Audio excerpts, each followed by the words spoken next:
All right, welcome to Thursday edition of the Prospect Podcast, Vacation Edition. I got Coach T on my right. I got our special guest Chris Korfist below. He's written a book called Simply Fast. Calls himself the slow fast guy, the slow speed guy. Slow Guy Speed School. Slow guy speed school, yes. But if you're already fast, would you pay money to go with someone? Yes, that's right. Only slow people want to get faster, right? That's right. That's right. Story of my life. And you have the by the way, I went through the website, like a lot of the different machines, stuff like that's really interesting. So I want to talk about that in a little bit. But Chris is really one of the gurus in the industry and innovators. Really willing to test the boundaries of what you can do speed wise and developing the overall athlete. And he really has a unique story, which we'll let him tell, but really does some really innovative things between machines, between programming, between testing, preparation. And he's one of the guys that we've really been excited to have on for a long time because of his expertise and because of his willing to test the marketplace. And you can see he's got a bunch of guitars in the back. I mean, there's not a lot of speed guys that have that going on. We heard him play it, so he can actually play before. It's not just look. It's not just a look. And before we start, I'm going to say something that I think Derek might laugh at this. I actually think I don't like the beach, Derek. So this will make it, because I'm on vacation, and every time we go to the beach, I just think, like, how long do I have to stay at the beach? That's because you're not one of those guys that turns it off. What do you mean? Yeah, maybe because you're sitting at the beach and your brain is just like it's just maybe that's what too much. It is. It's too much. I was telling Nicole, like my wife, I was like, I enjoy the first couple of days of vacation, and then I don't know what's going on in my brain. You're a 3 to 4 day max. Like you're a Friday to Monday type of guy. I lose it. I don't know. I lose it mentally. I lose it. But my take on the beach is I like when I go in the water and, like, throw the ball around, that kind of stuff. Because you're active. Active. The second I have to sit down, I'm just like, I gotta go. And I'm walking along the sand, and the sand's all over me. And by the way, I know this is not a take that most people have, because most people love the beach all the time. And then I see that, like, strip of sand I gotta walk all the way across with all my shit. Yeah. to get to the other side, and I'm like, I can't wait to get to my truck. I throw it all in my truck. So, but I know it's a very unpopular take, especially for us. Like, I feel like I like cabin in the woods, like Saratoga more, like that kind of stuff. You're a northeast, like, yeah, you're a lake guy. Like I know. It's a different take. And my wife's a beach person, so there you go. So that's how it started off. That's the rant. That's the rant for that's my rant for that. Unpopular. I'm trying to figure myself out at 51 years old why that is. Chris, it's great to have you on. Like I said, we're big fans of what you do, and I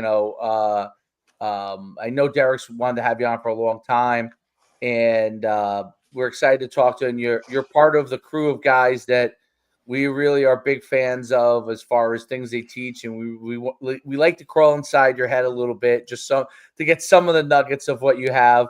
Talk a little bit about your background, how you got into all this, and how you started really kind of developing your programming. Well, I've always been interested, I guess, as a little kid, you always want to be faster. You have the dreams of playing the NFL and all that stuff. And there isn't, in the 1980s, there's just not a lot of stuff out there. So you go to Speed City and you buy whatever they're selling, and you start trying it and playing with it. And, Speed City. Yeah. That's a blast. Yes, there you go. Go ahead. You get the catalog, and then at Christmas you circle the $3.99 whatever. The 300-foot rubber band, all that stuff. That's where I got my So I think I started experimenting with all of that stuff back in high school. And when I went to college, even though I had a great strength coach, it was more of the same. It was, you got to squat, deadlift. And, I am the overachieving kid. Coach tells you to do something, you're going to do it times 10. And I got really strong, but I just didn't get any faster. So when I was a GA at Northern Illinois University, and, we did Husker Power and that. And then when I got a high school job, which I just retired from, I went with what I knew. We're going to bench, we're going to squat, we're going to deadlift. And back then the controversy was, do we clean or not? Do we do Olympic lifts? Right. And I got my kids strong, but we just weren't getting faster. So I don't like to lose. I got a track job. I ran track 1 year in high school. And the head football coach said, I want to be like the team across the way where they got a bunch of track athletes and they won a state championship. You're the new track coach and strength coach and football coach. I was like, well, let's just go work the hell out of everyone. Let's do, make them puke, the old fashioned 8 times 200 with 2 minutes rest, and it wasn't working. So I just kind of applied what I did in high school and said, I got to find another way. And so this is the early 90s. And so back then you have to write people letters if you want to come visit and you want to learn more. And that's just kind of where it started from, is out of necessity. I had to change, or else I was just going to be a coach that shows up with the team and you wait for once every decade to have that freak. And then you live off that one freak's accomplishments. And that's what you hang your hat on for the rest of your career, that you had a guy once. And I didn't want to be the had a guy once. I wanted to be, I'm at the line every year. I got someone on the line every year. So I started getting rid of stuff. I lost my affinity for squats and reverse hypers and all that, and just started to change into more of a speed-based workout, and just started eliminating more and more stuff all the time just to get the results I needed. It took about 6 years before I actually had a clue. It's a slow process, right? It's a slow process, and it's a painstaking process, because you have to get rid of things that you thought really worked. But when you actually start to measure things and the measurements are coming out, you're like, well, am I a squat person or this person, or do I want results? And it's those foundational pieces that you've been raised on, that you swore by, that this is what works, this is what it is. And now to go in and look at numbers and be like, I'm going to have to throw all this out. Like, this isn't working. I need to find something different. Yeah. That's hard to do in any facet of anything, right? So when I changed high schools coaching wise after 12 years where I teach, and I went to York High School, and the football coach didn't want to have anything to do with track, blah, blah, blah. And so I lost the ability to have a weight room. So now I had to really come up with stuff that I could just do on the track. And we did really well. You go back to the 70s, I forgot the guy's name, but they weren't in the weight room a lot, and they were running some incredible times back then. Well, you know what's interesting? One of the magazines that started to change a little bit of the way that I thought about it was when I was in high school. Actually, no, it was before that. It was probably when I was middle school. And I just hit puberty in 8th grade. And my father started reading this book called Bigger, Faster, Stronger. Yeah. And they had this guy, I don't know if you remember him, Stephen Fernholm, I think it was the name. Yeah. And he was the big, giant, like 270-pound guy that they would show these drills with the box jumps. And yeah. and the different things. And there are some things that are kind of outdated, obviously, from that.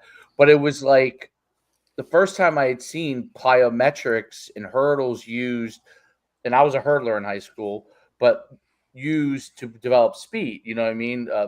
Between leaping over it and those kind of things. And I started integrating it in my training in 8th grade.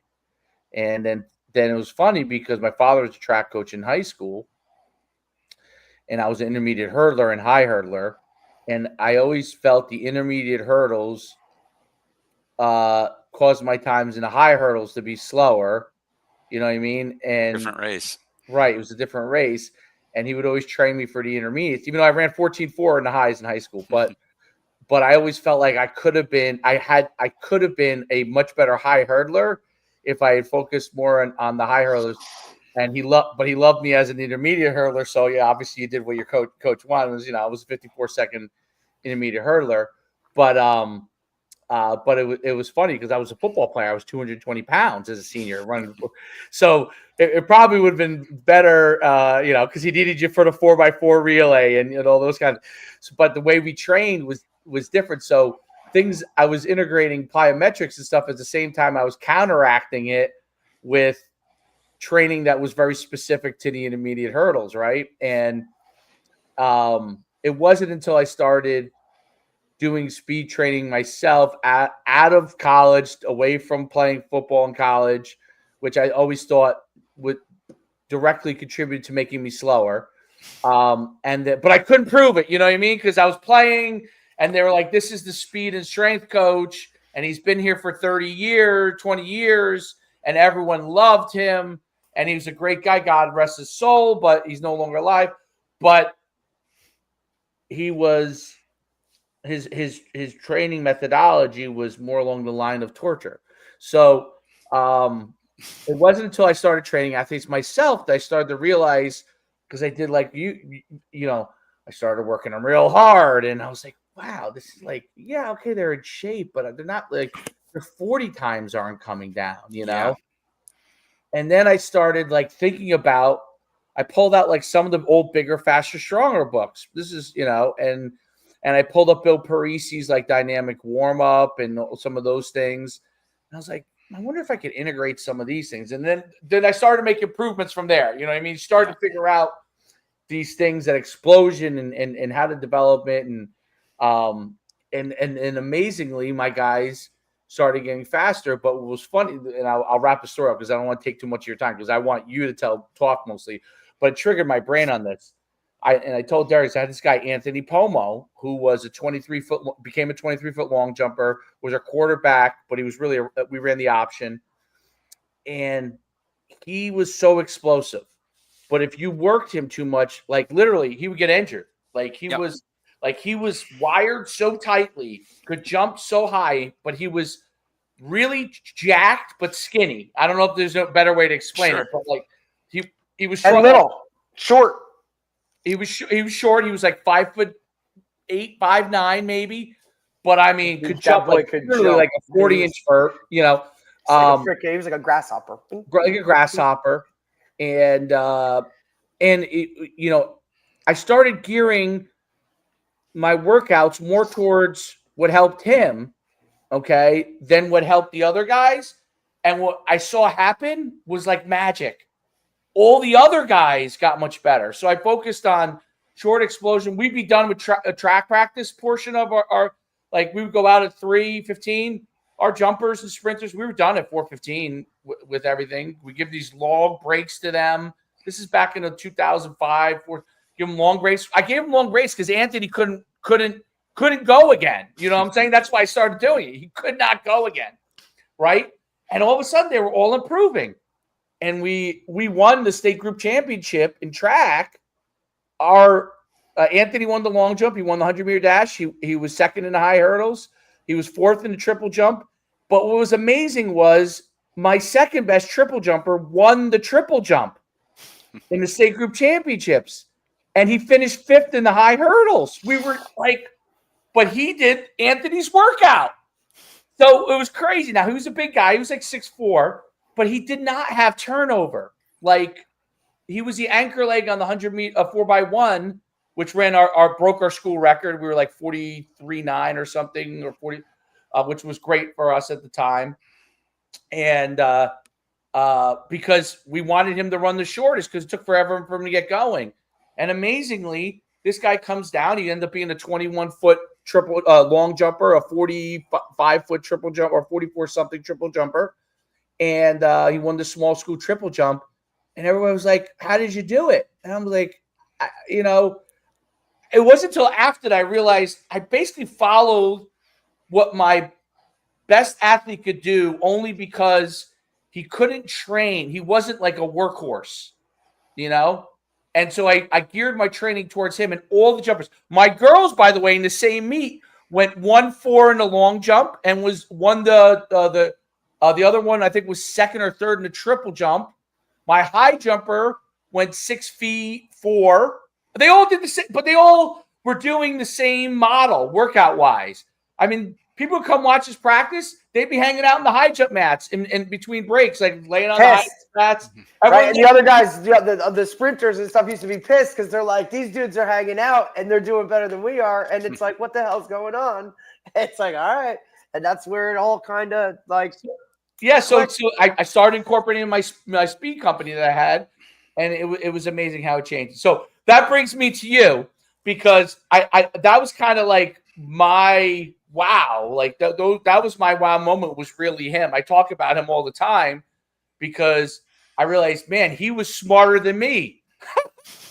At 16 years old, he knew his body better. Yeah. And by the way, he's 39 now, still playing high-level competitive flag, like still going. He was on Team USA for a while. He was on Team USA. So a little bit of a different cat. That's cool.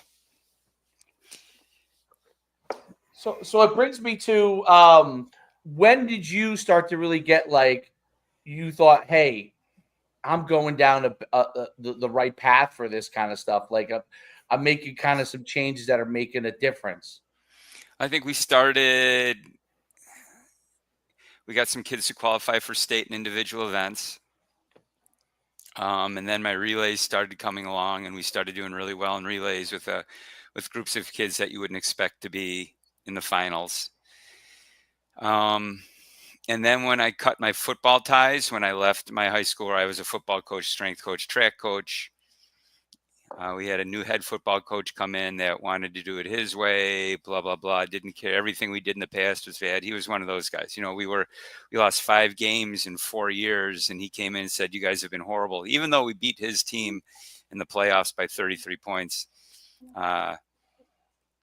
So he ran me out, and I went to a high school, and I cut my football ties where I didn't have to worry so much about a 40-yard dash.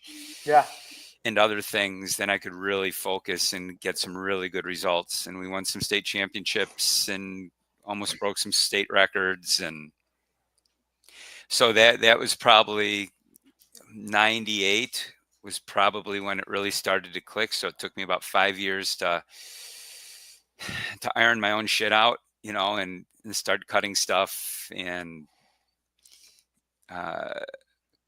focus on speed rather than strength. Like I didn't have a record board that said how much you could squat anymore. Right. I wanted to know what your fly 10 was, or I want to know what your 30-meter block start was, that kind of stuff. So I just changed the metrics by which we were measuring, which gave a different target for kids.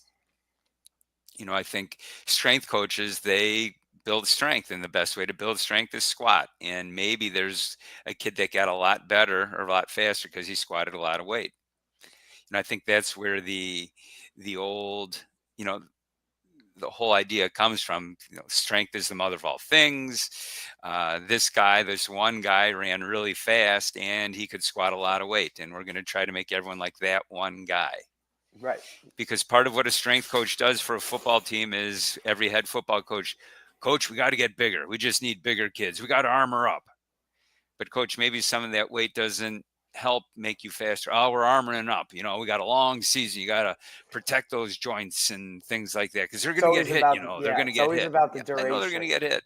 Yep. It's always about the physicality side of it, which if you look at the way the sport's evolving, it's going away from that. Yeah. Right. It's going more towards I mean, look, they don't show Avoid getting hit.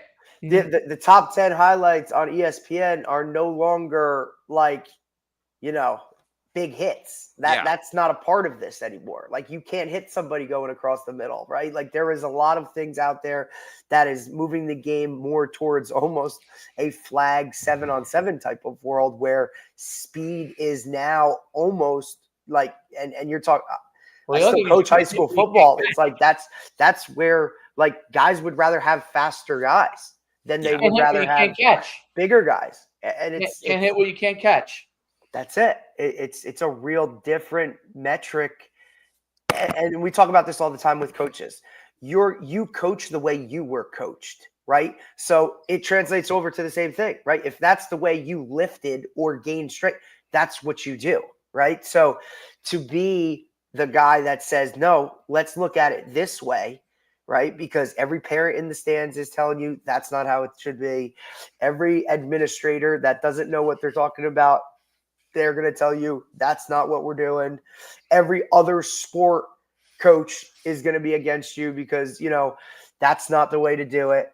When in reality, and it works great for us because where I'm at, my high school, right? The indoor track coach is the same guy who does outdoor track, and he's also our freshman football coach. So football and track are so aligned in everything, and the workouts that we're doing, it is hand in hand.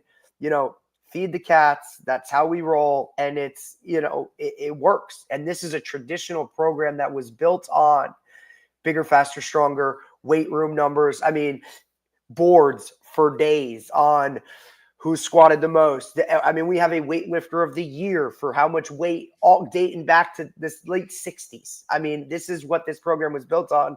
And now in the last 4 years transitioned to less is more, quality reps, like all of that aspect of it. And it's just taken mediocre athletes to state finals, track, guys that are on podiums in track that should not be on podiums, right? Like it's done that for us, not to mention the health aspect where guys are healthy. Like we're not seeing injuries. Yeah, that's a big one is, can we keep our kids healthy? I can't afford to lose those kids. You know what I mean? Like I need that guy, the best guy to be even, that guy that's really good. If I lose him, that's a couple losses on the docket now. And that's a problem. So to keep the highest of high healthy, and then, hey, whatever the best guy is doing, that's what all the other kids want to do. So they buy into it in terms of, oh, so-and-so's doing it. I want to be him. Okay, let's go. And it's like wildfire, man. I have other coaches now approaching us like, what are you guys doing? It's like, well, and they, they look at you like you're crazy. They're like, wait, you're doing what? I'm like, yeah, dude, we don't hit in practice, like ever, right? We don't condition. I don't have them out there on the line doing gassers for days after they just went 2.5 hours of practice. No, we don't do that stuff. And they, okay, well, all right, I guess it works for you, but it's not going to, how do you get everybody on board with that? It's like, well, just show them the data, the numbers. Everybody's okay with numbers, right? Like when you show them rock hard evidence of something I can prove and say, look, and I've been healthy the whole year. That's the one that really grabs them though, is the health. Hey, I haven't had any injuries. Oh, okay. So it's just kind of once you get it going and people see that it works, okay, then they'll sign off on it. But to get people to believe in it and understand it, even the kids, because they're not used to that. Yeah. They've been used to conditioning and we got to run and we need to do this. I don't have to kill you, dude. I want your legs fresh. Wait, really, coach? That's all we're doing today? That's it, buddy. Go home. Okay. So, Coach, what were you saying? I'm sorry, you were starting to say about keeping them healthy and.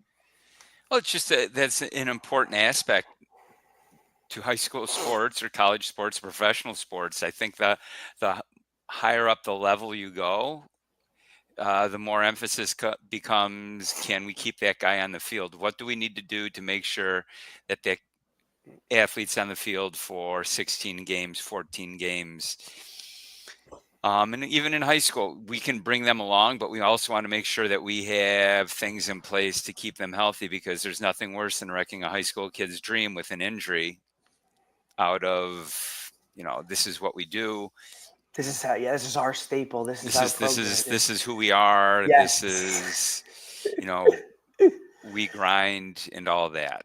And then accumulatively over time, all of that builds up, and in game 6, game 7, the body just says, hey, this is too much, and, Right. something goes. What is it? So let's talk about programming. Like, so what are some of the core principles of what you're kind of developing in your programming? Because I saw like in your training facility, like you guys train bare feet a lot. Yeah, you work on certain different types of machines. What are some of the like core tenets of you guys, your training that you think is really helping to contribute to them getting faster? Well, I think no matter what the sport is, if you can't go from 0 step to step 1 at a certain speed, you're done. So really the bulk of what I do is your first, second, and third step, and all the different things I can do to get you to be at certain levels. So for example, for me, the peak velocity at your first step right before touchdown, pushing from that, has got to be 3 meters a second. And I measure that on my 1080 sprint or my 1080 quantum. I can then change the variables in those machines to, cut you in half by speed, add more weight, so you learn how to push harder, because most high school kids don't know how to push their body forward. And if they can't do that, their target is to get to point B, and they create compensations from their lack of velocity on that first step. Right. I mean, if you have 2 kids and one kid's a half a meter second faster by that first step, really the race is pretty much over at that point. Mm-hmm. It's hard to make that up. What is the key components of teaching the drive on that first step? Because there are kids that can get out quick, but they don't have enough drive in coming out. I That think the drive is going to come from where you're driving to. So you've got to get really good shin angles to push forward.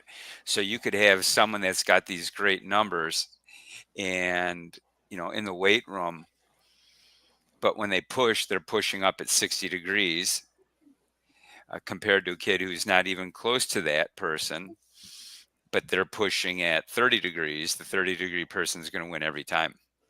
The trajectories are just different.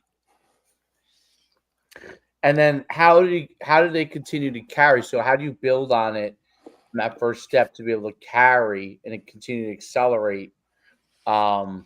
So part of, again, it's going to be, can you increase your velocity? Because you become a little unstable there in those acceleration periods. So it's a moment of a fall, controlling a fall. So we work on leaning a lot. Mm-hmm. So you get comfortable in that lean. Right. But as that velocity increases, you get more stability. And then you can put your foot down in the right place. But the problem is, if you strike out in front, you decrease that velocity and you become unstable again. So part of it is pushing forward, but the other part is increasing your velocity. And you'll see kids that you get them to push out the first 2 or 3 steps, but on that 4th step, they suddenly plateau off for a couple steps.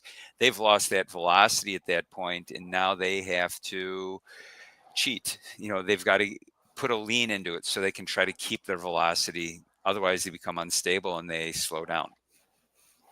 And is that and part of it is also when people take off. I talked about this at this past weekend in Charleston at Revolutions of Speed. This year, where I coach at Homewood Flossmoor, we have 2 1080 sprints. We have all of the, what's that company's name? They've got like the contact grids that go on forever. They've got laser timers for acceleration, and we were doing acceleration work with no load with the, I can't think of the company, with the laser. All right. Okay. And so the kids have to wear a reflector on their back. And so I'm sitting there with Rob Assisi, and we're getting all this data, and we're watching the kids run away, and we can't figure out for the life of us, because the laser's not moving, it's going straight. And you're watching the laser on the reflector on this kid's back, and you see this mass moving all over the place based on this fixed point of the laser. And then you realize just how much lateral motion takes place when an average runner actually goes. We had a decent kid who went all the way off, and he thought he was going straight, because you tell him run as straight as you can, run right down the line. Yeah. But that middle mass is moving all over the place. And the Mhm. kid that, our 10-7 or 10-4 kid, 10-4 kid was right on. The laser never moved on him. So all of his momentum is going completely straight, where other kids are creating compensation patterns, or not really compensation pattern, but a balance pattern, so their body ends up going straight. Because they're balancing on one foot for a moment, you push off funny off that one foot, you've created a pattern of now pushing off to the other side, so the end game is going forward. So I think for top end speed, for me, we are focusing more on, can I keep my body still and press forward? And is that something, Coach, that just comes with repetition? Is that something that comes with creating more core stability? Like, how do you create that, especially when, for a guy like when I work with my high school guys, right? To get the freshmen and the sophomores, right? Like, because they're still growing. They're still figuring out their body. Some of them haven't, they've been 3 different shoe sizes in 6 months, right? Because it's just constantly growing. Is that something that continuously, as their body matures and gets into kind of where they're going to settle in size and speed wise, or size, height, all weight, all that stuff, is that something that comes with repetition? Or is that literally, talking about the technique, the mechanics of, let's break it down for them so they can be aware of that? Well, I think if we understand the point, or the fact that the only thing that's on the ground when we're running is one foot, everything has to respond to that one foot on the ground, right? So we have a target from your neurologic sense. We want to find a horizon, and then we find the target within our horizon. I mean, think about watching not MMA or something like that, UFC, and someone gets knocked down, watching someone who's knocked out get up. First thing they got to do is they got to find a horizon, and then they're going to find the person that gives them safety, right? Like, where's my trainer? Where's my coach? That type of thing. It's the same thing when we sprint. You've got your horizon, and then you've got your target, and whatever that target is, your body's going to try and get you there. The problem is your foot may not work perfectly. The only thing that's connecting the rest of your body to the floor or the ground, and everything's a response to where that foot pushes. So if you hit that foot really fast, maybe you don't need to do as much on the ground, but Bolt was on the ground a long time, but he had great feet. Right. So he got the most out of, and remember, he's like a size 14, size 15. So you want it on the ground a long time. So you create this giant catapult, right, to move that body forward. This weekend, Dan Victor and I down in Charleston with this kid named Nick Harbor. We've had Dan on. Yeah. We've had Dan on. No, Nick Harbor. Nick Harbor, just the football player. The football player. Yep. Yeah, but we've had Dan Fichter. Dan's been on the show, so we spoke with him. And the kid's 6'6", 240. Runs a 10 flat 100-meter dash. He's a wide receiver. I would make him an edge rusher. How is a tackle ever going to catch him off the edge? You're going to have to force it. I'm sorry, I'm talking football now. But anyway. No. That's fine. We got him. We've got him. We're going to look at some stuff. We put him on the 1080, and we filmed him running. And he was like Bolt. His size 15 foot became a catapult. There's no give whatsoever on his left ankle. Slight give on the right, but then you watch the film, because he has a slight give on that right, it changes his body to one side to counterbalance that give, because that 6'6" body, that's a long way to fall. It's a long lean. Freak freak. He's 4 meters a second on his first step, where an Wow. elite NFL athlete is about 3.3. Wow. An elite NFL athlete is at 6 meters a second on his third step. He was at 6 meters a second on his second step. So He like is with Bolt and Nick, when they sprint, it's like that, but their core stays stable. Is that what you're talking about with the straight line? Because they have to utilize the power as a catapult from the foot, but you see like the shoulders move like this. Whereas if you watch, so what they both do is they keep their mass in front of the catapult. right? So when Okay. it catapults you forward. Got it. Again, it gets into the momentum thing that I talked about with the laser beam. As much momentum as you have going forward is going to be useful. Whatever you've got going side to side is not useful. It may help you get your target, which is a priority from a neurologic sense. I messed around with my son, and I used to make him run blindfolded. Just to see the changes in his gait when I took away his horizon, completely changed his running gait because I took away his horizon and his target. He didn't have something that the brain could focus on. Right. To kind of. The body just moved. And then I was kind of hoping he'd run into a mailbox because he just wrecked one of the 3 cars that he destroyed as a 16-year-old just to get even with him. But he missed the mailbox. Coach. Oh, it's good to know. I can't wait to use my daughter and my son as guinea pigs, right? Like, here's what we're working on. So it's the best testing aspect to it. Yeah, I pay him $20 and he would do whatever I wanted him to. Nice. Works every time, Coach. There's always a monetary value, especially with the youth, this youth with all the NIL stuff, that you put a monetary value on it and we're good to go. Yeah.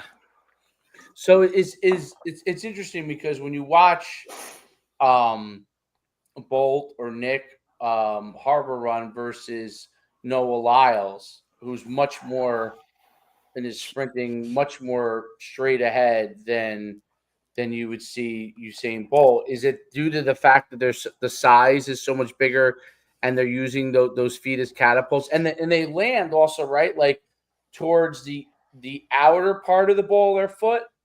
Yeah, everyone lands on that outer part because it rolls through. That's why right. Your foot is built the way it is, that it curves you toward your big toe.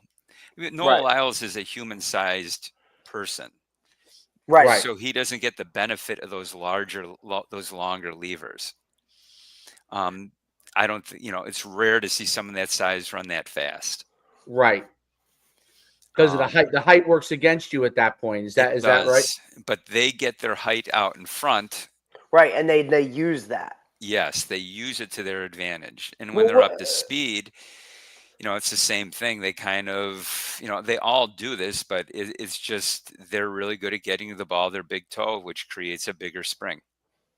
And is that created by ankle strength, or like is that something you can work on? Right? Oh, sure. It's all stuff you can work on. It's just it's tedious. And most kids, you don't get a T-shirt that says "I have great feet."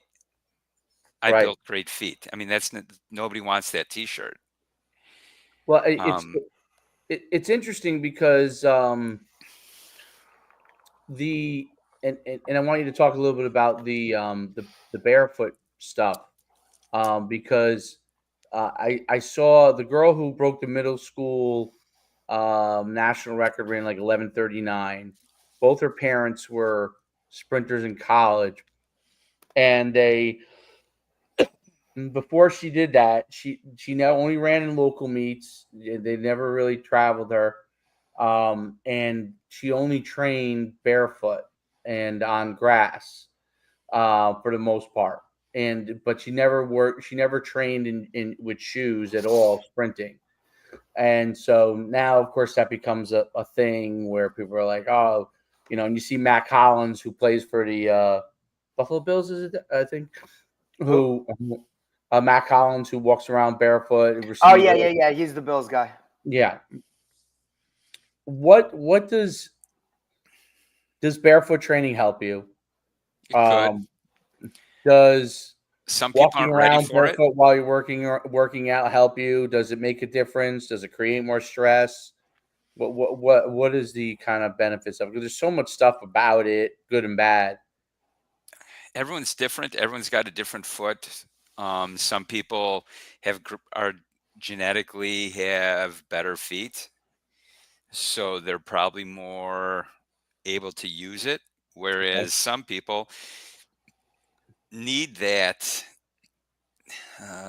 barrier between the bottom of your foot and the ground, just to dampen some of the forces or help guide you to your big toe. Or you know, we've built all these running shoes and to make them softer, because really the goal of a shoe company is you go to a shoe store, you find a pair, you put them on, everyone says these feel so soft, I want to wear these forever, and then you walk out, right? That's the goal of a shoe company, to sell shoes. They really don't care, is it guiding you to your big toe? Is this making my orthotics better? Is this helping the athlete, hurting the athlete? Especially as a high school, if you have high school parents, you go to Dick's Sports, you wait for the sale, you get the Nike Freeze in the nice color. Over time, shoe companies start with a really nice model, and then over time they find cheaper materials to sell the same shoe. Then we're going to take away material and call it air or air pockets or air whatever, because it's lighter now, because air doesn't weigh anything. But you're completely changing what that does. So I always recommend a shoe that doesn't have a huge drop, but most people need something between their foot and the ground, just because you just can't take someone out in the grass and make them sprint. Right. Dave, weren't we having this we were having this conversation. We've had this conversation about how shoe companies they just don't make shoes like they used to. And that was before we even got into the whole, there's no more mom and pop athletic wear stores that you can go to. Very few. Everything is Dick's Sporting Goods. That's it. That's where you go. They have, hey, this is what you buy. Parents don't have the time or money to go invest in, the mom and pop, let me measure your foot, let me take the picture and do all this kind of stuff. They just buy what's there and think, hey, my kid's got the cleat that everybody has at Dick's, so let's go wear this. And in reality, it plays a huge role in everything. Right? Because your back bothers you because your knee is this way, because your foot is this way, right? And that's, from personal experience, that changed everything for me after sophomore year of high school, when I went to the podiatrist and he's like, let's take a look at your feet, buddy. And then, hey, you're flat-footed as hell. Let's get you some orthotics. Let's put these in whatever shoe that you're wearing. Or just knowing, certain brands in terms of shoes, don't work for some. Some have a wider foot, some have a narrow foot. That stuff all factors into everything. Yeah. And cleats especially. Absolutely. Oh, brutal, right? No one wants to keep them on. So that's probably a podcast in itself, a cleat discussion, because my experience, and I put them on. I've tried them on, even though obviously I don't play anymore. I tried them on just because I was curious what the kids always complain about. You know what I mean? They're always like, these cleats, my cleats, they're too tight here. And then they try to, even when they get orthotics in, it's still never, no matter what it is, they can't wait to get them off, right? Yep. Most of the time. And I tried them on, and I was like, oh my God. Now I know why. I'm like, these cleats are I don't know. It's almost like they're made out of paper mache. You know what I mean? We spend a lot of money for this prescription grass with the cork in it to give better stability and all that. So why do we need this jacked up cleat for this traction if this grass is perfect? I recommend to people, you go back to the Nike Field General, the old fashioned AstroTurf shoe. Oh yeah. So you're not balancing on 7, 9, 11 or 14 prongs in the ground. There's 100 little ones, and it allows your foot to move around. It's got a more pliable bottom So when your foot gets stuck in the ground, you've got a chance of slipping out rather than having 500 pounds slam down onto this one point in the ground, and some 300-pound dude comes and knocks you one way, a 250-pound guy knocks you the other way, and there goes whatever's stuck in the ground, your ankle, your knee, or whatever. Right. And then in the grass, it should just be the. I thought the replacement cleats were great because you relative to now, like those things, then they wear down if you're playing on grass, and then you have no traction. And the replacement cleats, you knew when it was time to replace them. They were all in the same exact kind of spot. They were now like, you buy this cleat and you don't even know what they do. Like this one turns this way. This one, you know what I'm saying? Where they align the cleat, everyone's trying to be fancier than the other and how they align the cleats underneath and stuff. And you don't know how it even torques your foot. Yeah. And then all of that material changes with temperature. Correct. Right. You could be playing on a day like today where the heat index is 100. And here in Chicago, 3 weeks from now, it might be 30 degrees. Right. What's that going to do to the materials of the shoe? Like, does it become stiffer, softer? And what impact does that have on prescription grass? How much does that change the rubber in there, the plastic of the grass? So there's all these variables that go into play. And we're always leaning on the extreme of everything, where something like a basic field general that gives you a chance to escape from injury and still gives you traction is a really easy solution, like they were back in the 80s. Interesting. That's a great point. You're right. And we have that discussion all the time too about surfaces. I wore the Reebok. I think we wore like basically like almost like a cross trainer, like a lighter cross trainer when we played on regular AstroTurf type deal, and it was. I spent my entire sophomore season in college on AstroTurf, right? And I wore the Nike with the little nubs that were turf shoes, and never a problem, never an issue. It's interesting though to see how that kind of all ties into it, and that's before we even get to the whole discussion of AstroTurf versus natural grass, right? Like that's a totally different podcast conversation that a lot of these guys are playing on these artificial surfaces that, yes, they're supposed to give, but do they really give? And now you almost see the trend leaning back to natural grass, but that takes maintenance, and that's a big issue. Expensive. It's extremely expensive. Now for me, I tell my superintendent and my admins all the time, like, hey, just give me the keys and I'll cut the grass every freaking day. Because to me, it's one of the most relaxing things. I'll be out there like Forrest Gump, I'll cut the grass for free, right? Like, but it's a lot. And even you see financially, hey, let's get the artificial surface. It looks great. Parents love it. We can do multiple events and nothing's going to go wrong. That stuff deteriorates as well, whether it's the rubber pellets or whether it's, whatever it is, that stuff starts to wear away. And now what are you really running on?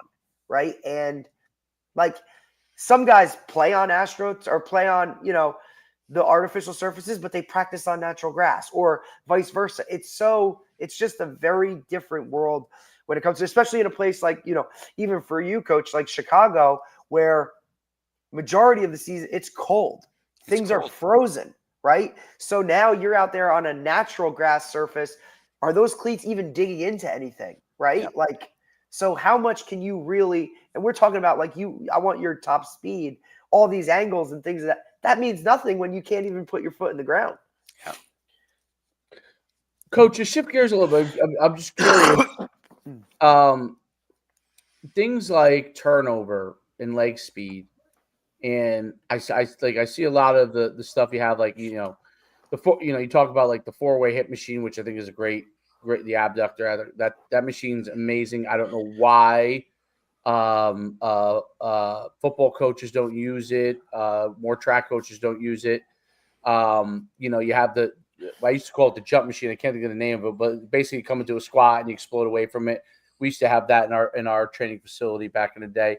And then, the different things with developing the hips and the abductor and the adductor and developing turnover. Talk about how that is really, because obviously the taller you are with stride length, multiplied by how fast you can turn that thing over, is going to dictate with the power you generate how much speed you have. Right. How do guys develop better turnover without sacrificing the stride length that they may have, right? How do they start to develop better turnover? Like, what are things that can be done to do that? Well, I think if we look at where the turnover comes from, you start with toe off that leg that's on the ground. You've got to bring that leg through, and then you've got to decelerate that limb by 70% and then reaccelerate it back into the ground.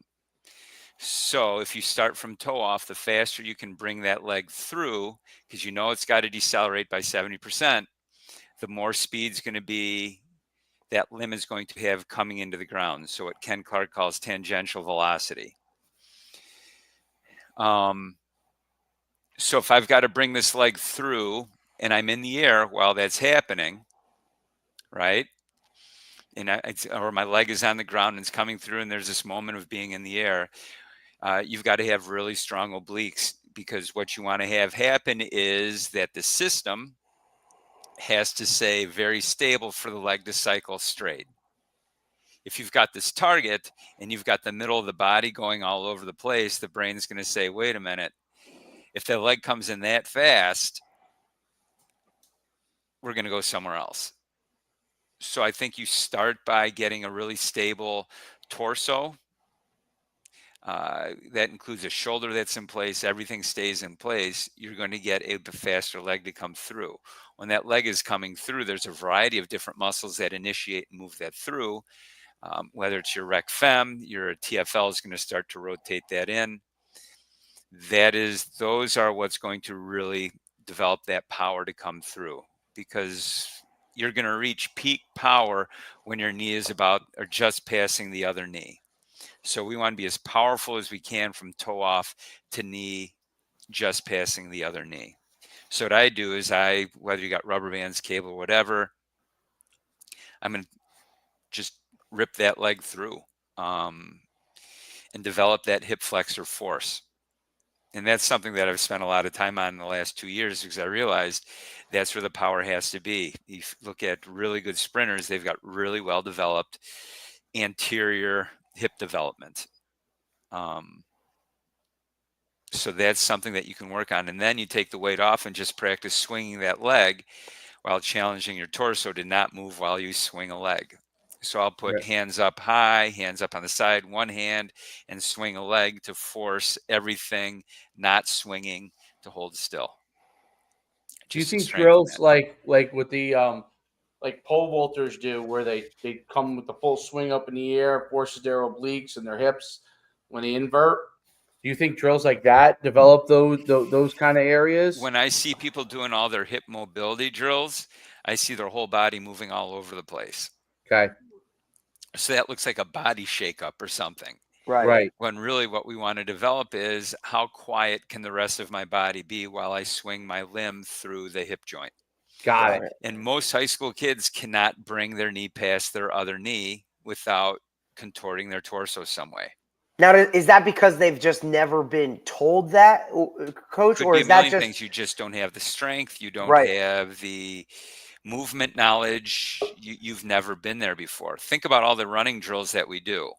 A skips, B skips, prime times, all those things. That knee never passes the other knee. Never. Everything's way out in front. Right.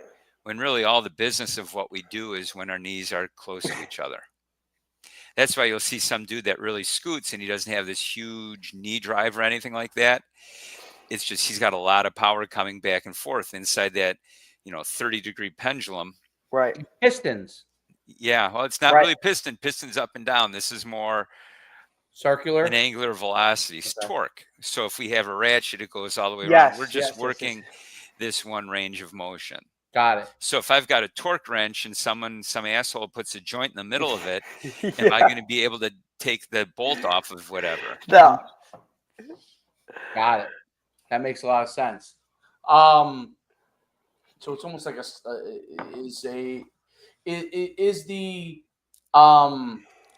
what is there a ratio of stride length relative to your height and turnover speed that gets you to a certain point time wise? So like 40-yard dash or 100-yard dash.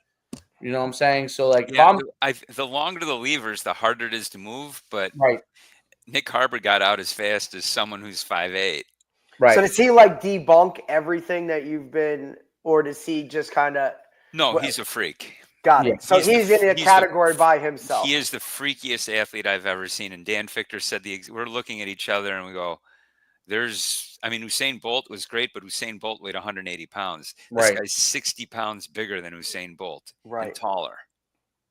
Now, he doesn't run 9.6, but he runs 10 flat. And at that size, that's, you know what I mean? Like that's If he was it all. lighter, yeah. If he was lighter, would he be? I don't know.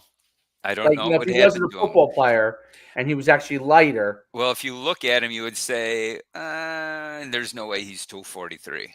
Right. It's Right. just So well built. He's just so structured. Everything is so in the middle. Compact. Got it.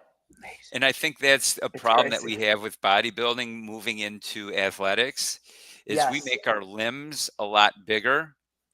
But think about from an angular velocity standpoint, if I add, let's say I get 24-inch pythons here, I got little garter snakes now. That requires a shit ton of energy to stop that limb from going forward and bring it back. Got it. And most people don't have the torso strength to have those huge arms or those huge legs. Right. Interesting. And then that's what separates football too, right? Because that's why football is its own entity of size. Like you need both. Like you need the size, you need the speed, because like we talked about in the beginning. Depends on the position. Right. Like it's but you see now, like it's why, to me, like you always see offensive linemen when they're done playing, they shrink. They become this. It's like, right. And then usually us us athletes, we go the other way because it's like, hey, all right, cool, right? Like it's football is its own when it comes to body shape and how it needs to factor into it. It's very sport specific, and then it gets even crazier when it's position specific. And with the development of the game and how the game is changing, those, like you said, Coach, like years ago, you would have never even thought to put, Nick in a category of an edge rusher because that didn't exist, right? Yeah. A linebacker today is so vastly different than what it was even 10 years ago. Those big guys that just can't move, they don't exist in the game anymore. No. I mean, you even have offensive linemen that are so athletic at their size that are, they're windmill dunking a basketball at 300 something pounds, and and he runs a what? Just look at the combine times for 40s. Everything, even the biggest of guys are sub 5 flat 40s. They're freaks. They're just large. I think we have a typecast of what we think an NFL football player should look like. So whether it's the Under Armour thing at Dick's Sports or the Fox football player, robotic looking guy, and then you actually go to a camp and it's like, well, there's one dude that looks like that.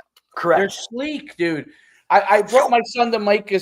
We're just talking. He's a tight end, okay, in the NFL. Tight end. Cincinnati Bengals. Plays for the Bengals. He's 6'6", 235, 240. Okay, dude. Obviously he's much taller than everyone. When we walked into the camp, parents were surprised at how sleek he was. I mean, listen, he's slim, but his bones are thick. His core is thick. You know what I'm saying? But they're just a larger human. Their head is not a human head. Right. He doesn't look much different than the 200-meter sprinters. He's just 6'6". Yeah. Okay, and jump out the gym 40 because he's 6'6". And obviously but he was sleek, and it was funny because he was wearing like, like you see the gear that like distance runners wear, like the sweats that are like a little bit tighter, and the t-shirt type, like the loose fit t-shirt. Like if he just was walking down your street, you would think, oh, this guy's definitely like an athlete. He's something. You might peg him more as a volleyball player or a basketball player than you would a football player, because just the way that his build is. And that's how a lot of the football players are built. Now, running backs are different because of the position, the hits they take and stuff. But the longer limbed athletes are really much sleeker than defensive ends even. When you see them in person, yeah, they might be a little bit thicker than the tight end because of their position requires it, but their waist is still 30 inches. Right. Like, look at Micah Parsons. Micah Parsons is built like a running back. He's a 6 foot 1 inch tailback that plays linebacker. Like, that's what he is. Yeah. To me, I mean, that's all he's playing at linebacker. He's running the ball. I mean, he was a great running back in high school. They just said, you know what? There are a lot of guys like you.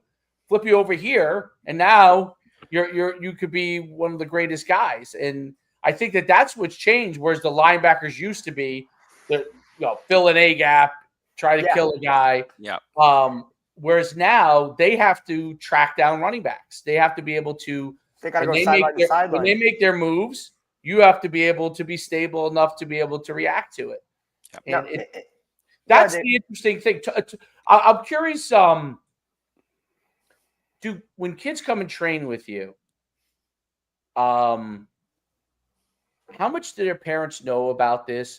How much is there any pushback? And remind me, Derek, that I want to talk about RPR at the end too. But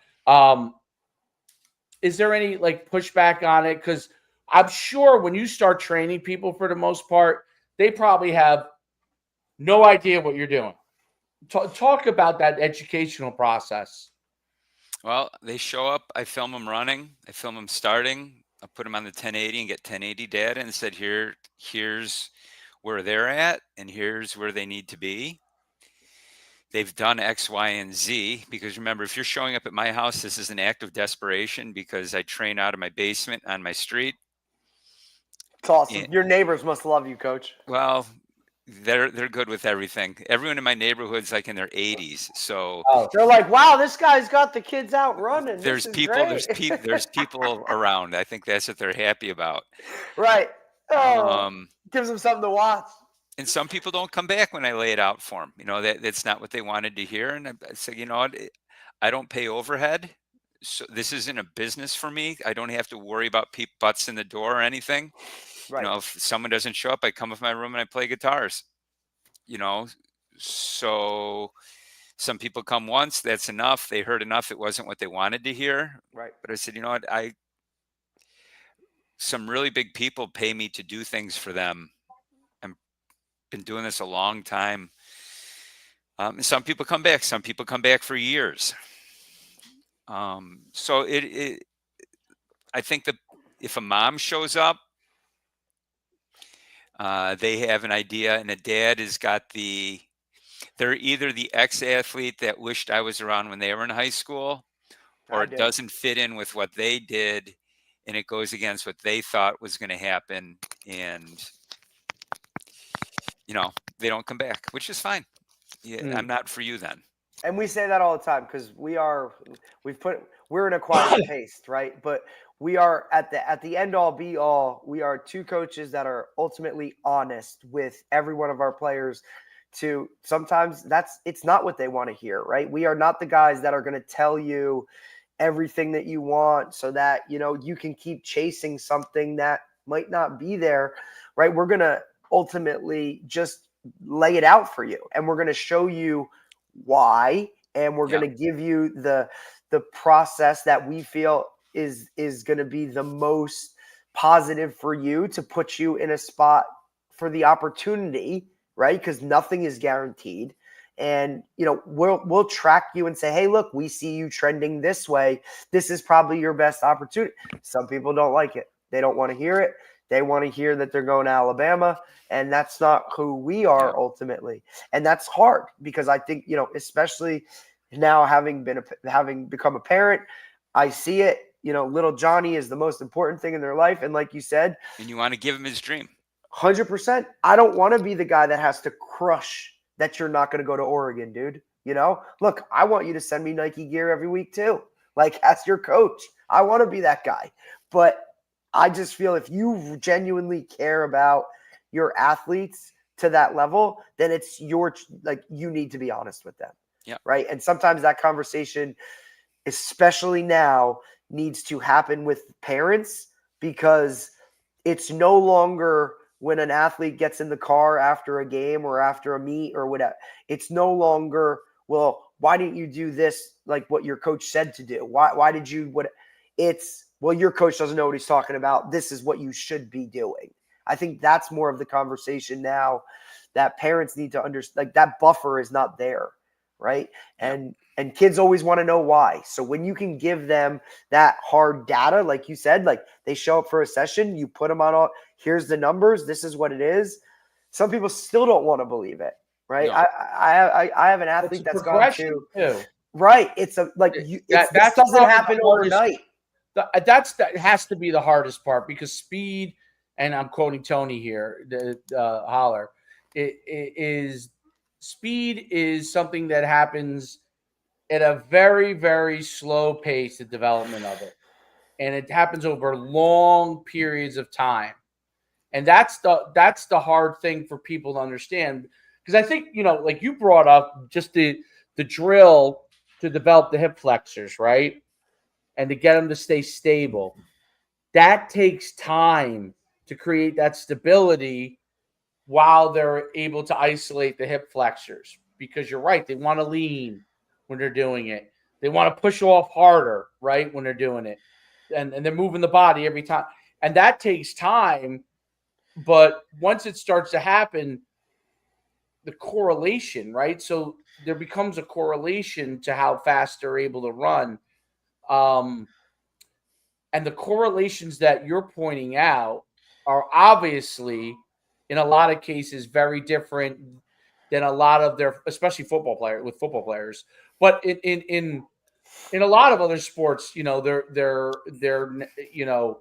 starting to evolve. Baseball, like, because they want guys that run fast now in baseball. Like, I see it all the time. The college coaches I talk about, that they want guys that can run fast because it directly relates to explosion and then bat speed and so on and so on and so on, right? Well, that's a thing that happens over time. And control swinging a bat, for example, and being able to control your body and to be able to swing it properly and to get the bat speed that you want without moving all over the place requires a lot of core development. Well, remember, Dave, when we talked to Nick Soto, University of Miami strength coach. I mean, he's training, University of Miami baseball players like football guys, because this is what they need to play the game that is baseball now, right? Where it's home run velocity. How hard do you swing to get that ball out? Like, all of that stuff all comes back to a central nervous system activity. Yeah. So, and that's what brings a great transition. So great job, Derek. We're working, buddy. 200 something episodes. We got this transition thing. We're working. We got this. Like, Chris, we've been doing this for a minute now. Like, we got it. Well, the funny thing is, Simply Faster wants me to. Dan Fichtner and I are doing a podcast. It's awesome. And they want us to do it, and they're going to push it. And Chris Kerr, I don't know if you know Chris Kerr. He's a hockey strength coach at Liberty. I'll annoy him next. So he is the best question asker of all the clinics I've ever been to. He has no fear of asking any questions. He's phenomenal. He makes a clinic goes better because he asks questions all the time. So he's going to host it, and we'll see how that goes. But anyway, go ahead. I'm sorry. You were going to ask about RPR. Yeah. So integrating it. What are the effects? Well, like, tangible effects. How do we get out of convincing them that's voodoo? You know what I mean? Well, it That is kind of voodoo. stuff. It's not. It's I actually. love when you own that too, Chris, because I've seen some of when you're speaking at clinics and guys are literally sitting there looking at you, and you're up there doing your and they're just like in this sense of like, am I sitting in a clinic and this is happening right now? Like, this is, if I told my wife what I'm watching right now, like, she'd be like, get your ass home. The kids are going crazy and you're at a clinic. Like, So but if it's I so if I phenomenal. say it's voodoo, people can accept that. But if I actually explain what's going on, it's too much for people, because people can only take so much and then they stop. Right. You know, It's people hear what they want to hear, and then they have to sit and chew on it, and they miss everything else. And I know that because when I speak at clinics, I throw a lot at you, and the questions that I get were like, all right, he listened for 4 minutes and then he stopped because he was full. And that's okay. I do the same thing. I get full too. We all get full. yeah. You get stuck on an idea. So probably my interpretation of what actually happens is that some of those spots are innate cues to fire muscles. So when you are learning to crawl, babies can pick their head up to navigate, and where that head falls back is probably right on where that glute reset is. So because you can see now, your brain says, all right, go ahead and push. And because you're in that externally rotated position with your big toe on the ground, it's going to be glute.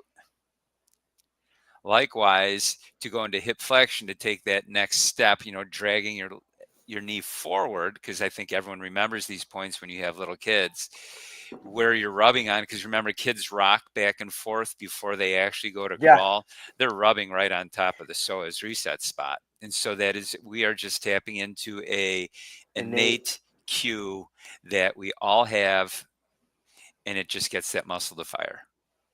Like when you're resetting the psoas, you're nowhere close to the psoas, but it's just a tactile cue that makes you fire. And we can probably go through and do that for the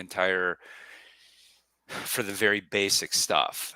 When you're crawling, your ribs and hips are on top of each other. And when they start to separate, you can start to engage your lateral chain with your glute med and your quads and all that when you start to straighten out. And those are all parts that are rubbed on when you're crawling and starting to stand up.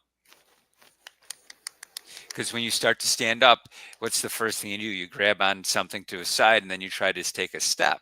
Mm-hmm. And so you're sitting right on top of that lateral chain to try to go. That's mind blowing. So, I never heard it explained in that way. Well, that's the way it works. That's other people come up with voodoo and we don't know why it happens, just rub here and all that stuff. Right. That's my interpretation of RPR. That's why it works. And does it work? It does. We had a guy do a presentation down in Charleston this weekend where he showed, or we actually did it with Nick Harbor, where we reset him. We did a vision reset, and we amped him up about 15%. So people are doing stuff all the time. Now, do people say it doesn't work? They do. And I don't care. I don't care. Well, there's always going to be somebody that has to come out and be like, nope, I can debunk this because that. But when you're showing, again, you're showing data that showed an increase because after this happened, it went that way. Yeah, before you did this and after you applied something, then afterwards it worked. People say you're not pressing as hard. I'm pushing a lot harder the second time. So they don't want to do it. And there's always people that are, there's people that hate the Beatles. There's always going to be someone that doesn't want to do it, and that's fine. That's fine. Okay. It works for me. And I guess getting back to your original question, how you develop, what works for me? Here's my environment. Here's the equipment I have. Here's the kids I have. What works for me? And RPR works great for me. It has changed. I've learned a lot about the body, a lot about the body, because I can do an exercise and I know how to muscle test and see what happens. Are my kids less injury prone? They are, and that's really important to me. Very. And you can say, well, we tried it and it didn't work. Okay, I'm sorry. I'm sorry it didn't work for you. Right. Well, how would they know whether it works for them anyway? Like how would they track that? I don't know. Yeah. So they wouldn't even know really if it was, like they're, the only way would be like to test them in the same environment, doing something, and then do RPR and then test them and do that across a large I think it's breadth just of people. such a leap of faith Right. Absolutely. to believe it that most people don't want to make that leap.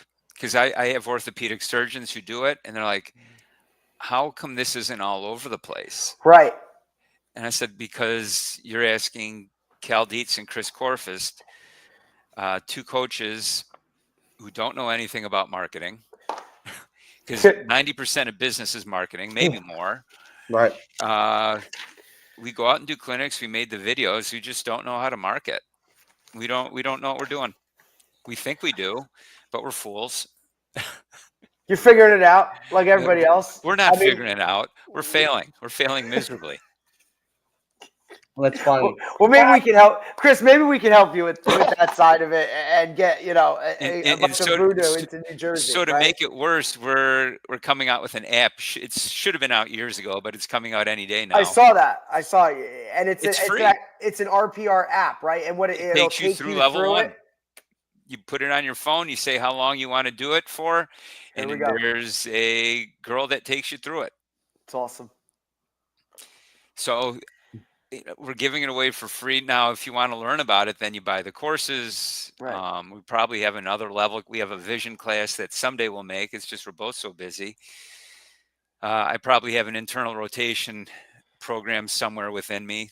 I'm just, it's hard when you're not making any money to be motivated to add more. Sure. Of course. So I really don't want to put it out because it's a lot of work and I don't know if I'm going to make any money. Right. I'll give you again. It's a leap of faith, right? It's a leap of add faith. it to the.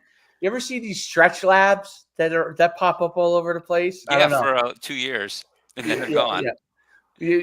You add them as you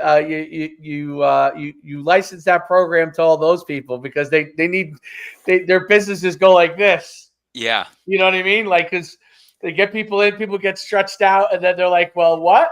They don't renew, right? Yeah, so people forget when you sign up for that there's only so much you can stretch. Right. Everyone is not going to leave in Circus Soleil. Yeah. You're not going to be the carnival freak. No. Oh, first time I saw it pop up, and I'm like, wait a minute. People pay to get stretched? And you could do on your own. Now, obviously, if you're an athlete, someone's stretching you and post workout, and there are things you can do there.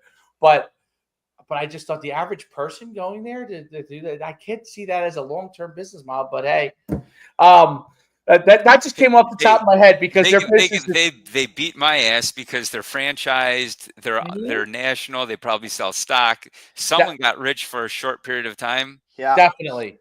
I'm not. No. I'm trying to figure out how I'm paying for 2 tuitions next semester. You're in it, coach. Well, that's all right. I'm trying to figure out how to balance one that's turning 2 and another one on the way. So, I'm a couple years behind, Chris. So maybe you'll have it figured out by the time. Hey, no matter how much you save for college, doesn't matter. Enough. It's not enough. Look, I'm 8. It's already like down the road. I'm like, wow, if this is the number now, what's it going to be in 18 years? Like, good God, I can't even. So I better come up with something. We better keep doing podcasts, Dave. Yeah. No doubt about it. Well, it's been great having you on. I mean, very enlightening. It's some of the and we didn't really dive into it too much, but like the machines that you use, like the Michael Johnson machine you talked about, I call it the Michael Johnson, the machine he has where you explode away from, and you can do all the different multi-directional with the cord and all the different machines you use. it's so interesting how the difference between that and what pure squatting, and it has a direct impact on your explosion and your ability to drive. And I think one of the things that, I mean, coaches are learning this now because of people like you. But the most important thing is the explosion that you can generate if you're a football player, not how much you can lift. They're kind of two different things. Yeah. And I always use this example. I remember our center, who was a very good center in college, he squatted like 800, like some crazy number. It was crazy. But he was the slowest guy on our team. Yep. Okay, so now he was a good center, but you didn't have him pull. He wasn't the guy that pulled. He was like a stability block. You know what I mean? So that's what his role was. He creates the base for the double team. Right. Our fastest guy on our team, who was from Miami, Florida, by the way, even though we were at UConn, they figured out a way to get guys from Florida up there. And our fastest guy on the team, he probably squatted like, for his weight, because he was only probably $180, he squatted way over his, weight. He was probably in the fours, but it wasn't necessary to what he did. He was, I always just say, he was like a cat, man. Like he was so quick and he was moving so fast, and he was built like a cheetah. Like literally like muscular but lean and just could fly. But we used to always laugh because back in the day, they used to do that 1040s test. Yeah. You know who failed every single time? Yep. He did, because he blasted a 4.41 on the first one, and his last one was like 6. You know what I'm saying? It was the dumbest. That's when I knew that it was like the dumbest thing. That's the famous Bum Phillips line. Bum Phillips was the Houston Oilers coach when Earl Campbell was there, and Earl Campbell always failed the mile conditioning test, and the reporter said to him, "What are you going to do about Earl Campbell failing his conditioning test?" He goes, "Well, when it's 3rd and a mile, I'm not giving him the ball." Yeah. Right. There you go. Look, I remember we did our conditioning test for college was 16 110s. Oh, I remember that. You want to talk about like a welcome to college football moment?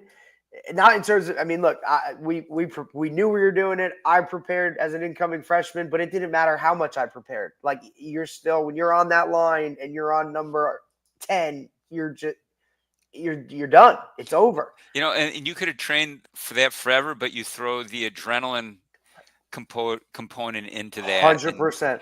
That completely drained you. The fear of failing that thing, you're exhausted before you step up from a neurologic standpoint. And they let you know that if you fail it, you're here at 5 a.m. every morning until, and look, we only tested on Thursday mornings. And if you fail it again, it's another week of 5 a.m.s, and it's camp life. So who wants to be in there at 5? It's just, it's why when I transferred to a different school, it was like, we don't do any of that. We don't condition test. We don't do any of that kind of stuff. Different outlooks, coach. And the 400 meter guys that ran a 400 in high school passed all those tests because they knew how to make running the first one look hard, even though they weren't all out. You know what I mean? So you knew what your percentage time was like. You just balance it different. Exactly. And so they're able to like, okay, it's just, this is like a 400 here. So absolutely. But the guys who were the 100 meters, 60 guys, they didn't even know what a 400 was like. Yeah. So they go and blast the first one. I'm like, oh God. You're like, oh boy. Him, he's done. And then all of a sudden you see him in punishment land. And I'm like, wait, that's the fastest guy in the team. Like, why are we wasting time in him in punishment land when we need him out there over locking up the other guy's best receiver? Right. Yeah. Like, I mean, it made no sense. Obviously, now they're starting to understand it. But I still hear college coaches. Sure they do. Conflate. Like, they talk so much about how, you need to be able to put yourself to the wall. And, like, there's they don't yet still understand that this is a short sport. Right. And then rest. Even the no huddle teams are still resting. 20 seconds, 25 seconds. Yeah, listen. I'm no huddle. Derek knows it. We used to say, people are always like, you got to sprint back to the line. No, walk to the line. We're calling the play. Now you're going to go right into your set and you're ready to go. Yeah. We want you to rest during that time period. So when we get to the line, we could go. If we have you sprint and now you just sprinted another 20 yards or 15 yards and now you have to recover from that, I'm not going to be able to get off a play. I want you to rest immediately when the play ends. I think it comes from a coaching standpoint that from back in the day, your team looks sharp if everyone sprints to the line. You're well coached if everyone sprints to the line and looks like a team. Break the huddle, burst to the line, right? Burst to the line. And it's that's one of the things. It's hard for coaches. I don't believe any of those things, and that's funny because coaches. Look, there is a thing about organization in football that makes a lot of sense, right? Obviously, the game has to be organized. There are teams, and high school coaches especially, I would guess that there are high school teams, if they have good enough players, that out-organize other high school teams, and they have more success in the era of where some high school coaches have better environments than others, right? And so some guys don't learn how to become as organized as this group, and so that's what coaches always have, like football coaches always hang their hat on. But it's like, people, when you run no huddle, they're like, why are your guys milling around? No, actually, it's what I want them to do, because until I give them a set, like I don't want you to go run all the way over there, and then I got to have you run all the way back over here. Like, stay where you are, wait till we give you the set, then you go to where you got to go, okay, or to play, and you go to where you got to go. Because it's not like it's not about, that's more organized than when you come to help. My favorite thing, I'll leave it this. We beat this team once in the semifinal state championship. They had a phenomenal athlete at quarterback. They were a better team. But in the quarterfinal game, I watched the kid run to get the play, every play. And this kid he went to Pittsburgh. He was a specimen. And I said, we're going to win the game because we're going to be no huddle. And he plays offense and defense. And he's running an extra. He's got to run 40 yards every play. Every play to get the freaking play to the sideline. And he was a machine. Literally, he was a machine. But eventually, he needed breaks. Every time he took a break, we sacked him. Every time he took a break, we broke off a play and he didn't catch our guy, outrun him, because he could have caught any one of our guys. Yeah. But he was trying to figure out moments to catch his breath. And that to me was like, and this is a program that's very successful every year. And he eventually changed that. The next year we played him, did not do it. He immediately did not do it. It was amazing. He figured it out. He figured it out immediately. And it was a legendary coach. And he probably went back and realized, holy cow, we're playing no huddle team. And my best player was running 40 extra sprints. So now he's nullified. The kid who was so much physically superior to everybody else was nullified. He was made into a normal human, and that's where I think football, what you're doing is changing the game. And it's, the more you talk about it, the more people understand, the more guys do it, they start to realize the benefits. And it is a long-term thing. It's like, 10 years from now, you're going to see that 10-year-old become the player they could be. But if you wait until they're 17 and hope they're going to be there at 20, it's not as good as if you start at 10. Right. And they get to be 20. And the great thing about it, too, I think, is it has zero to do with, because you're not lifting weights, like heavy amounts of weights. You could do this way before puberty, way before, like, there's less impact. The impact on the body is actually, it helps the body versus, it drives me. Listen, I cringe. I used to cringe even as a football coach on this, even though I was definitely like for lifting, powerlifting part of it. I still used to always think to myself, like, do we need to put that extra 20 pounds on him? Yeah. What are you gaining? What are we actually gaining other than everyone? Other than he looks good in the program.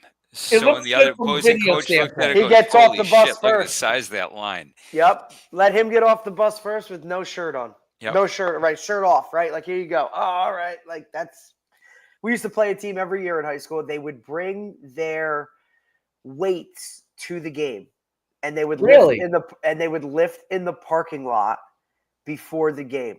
I mean, we're talking benching, dumbbell, like, made it very visible that this is what they were doing and why they were going to be superior to them. We beat them every freaking year of high school, but it was a thing, but it was a thing, Chris. It is what it is. Coach, thank you so much for your time. You're welcome. Really appreciate it, man. Thank you. Have a good rest of your summer and good luck this fall. You Enjoy. too. Go back to playing that guitar. That's it. I will. All right. Bye. Thanks, Coach. Bye, guys. Great stuff. It's awesome. We got to get to one of their track contortion, football coaches. When's that? Because with him, I mean, look, we've talked to everyone within that group, right? We've had Tony on, we have Chris on, we had Dan Fichter on, we had Mark Hoover on, right? Like, we've hit on all of these guys, Villani, like, they're all within this umbrella of like-minded guys, have like all of them. Well, that would be good. But one of them in their philosophies, and a guy who still believes the other way, and just kind of. There probably is some guys that we've talked to, like I don't know, man. Even like the like what if we put in like Ed Sadlock, like I mean, I'm sure. He's writing his book right now on the wing tee. It's awesome. It's so cool. Listen, the wing. So the wing tee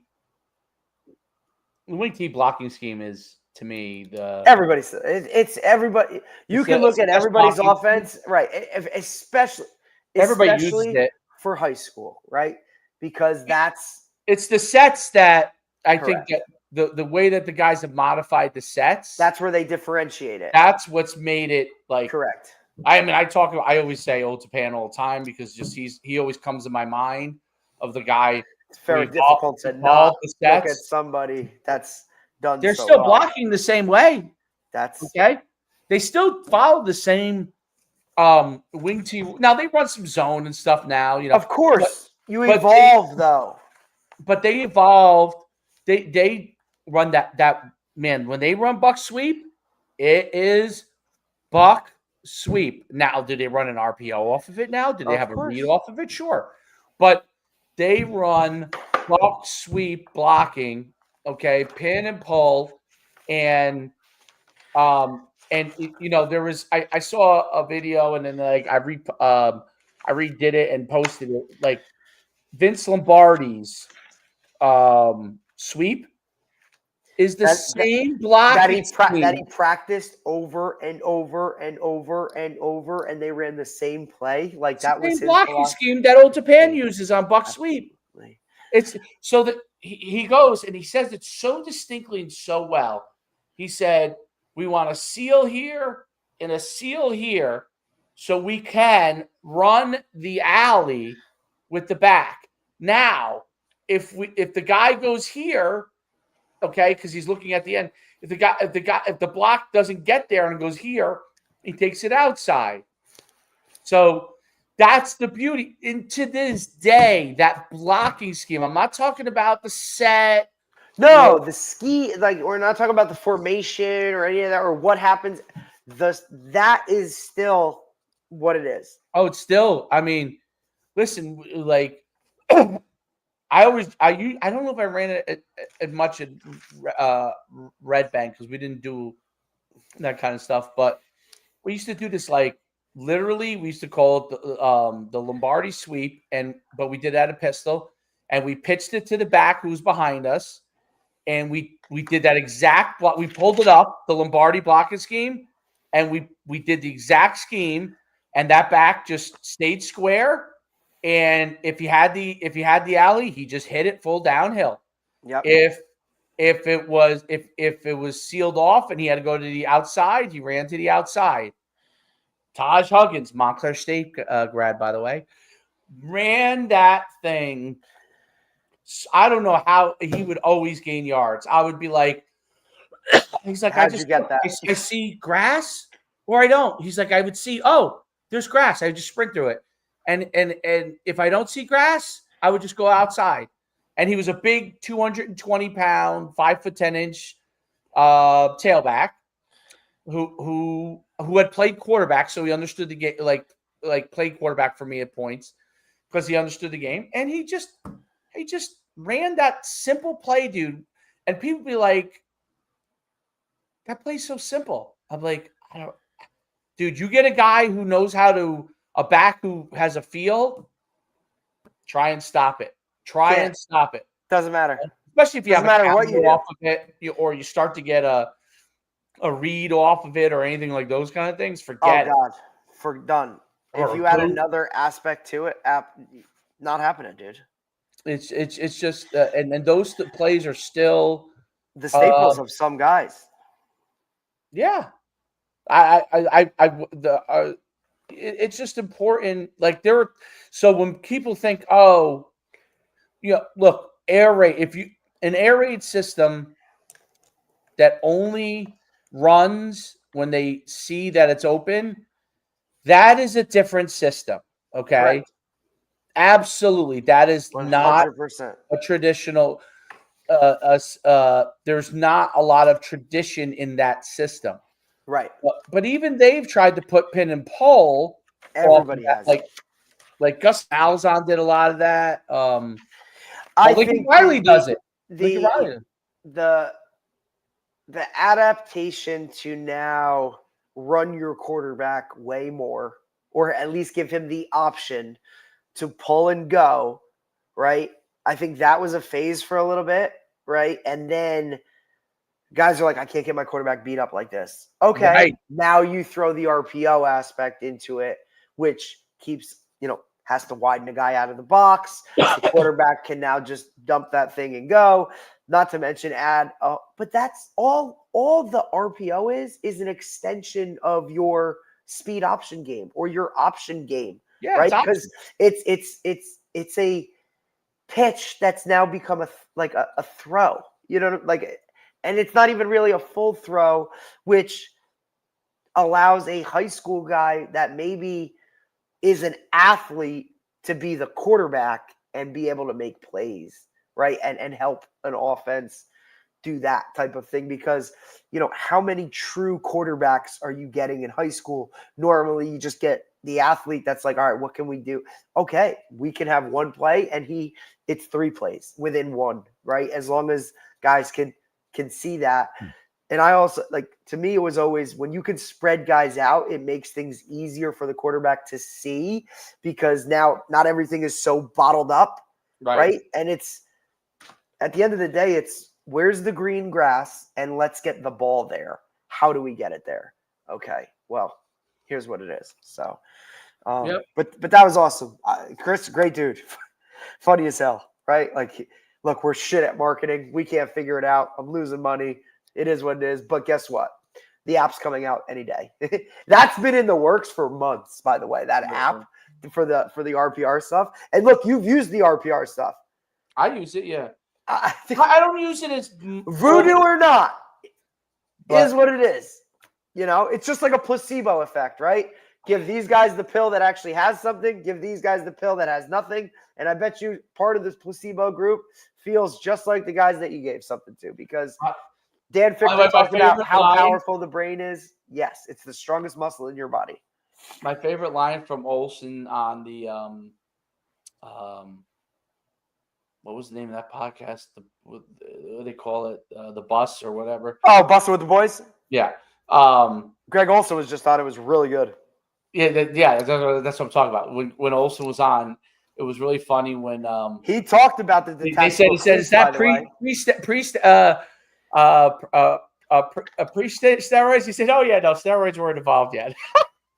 Well, he talks about like the way he was raised at, playing for his dad, Wayne Hills. Like, look, and that was like he was a senior when I was a sophomore. So that's the end of an era. That time period. That's my era. Is the end. When I played was the last bit of that. Last and bit. Was just transitioning to this new whatever. Because when I was in Powell Park, it was new. It was the new way. By the time I got out of college, which was 2007, 2008, and got into like my first years of coaching was still, there was a little bit of the old, but it was, hey, this is what it's going to. And now that's what it is. So that's right around that time period.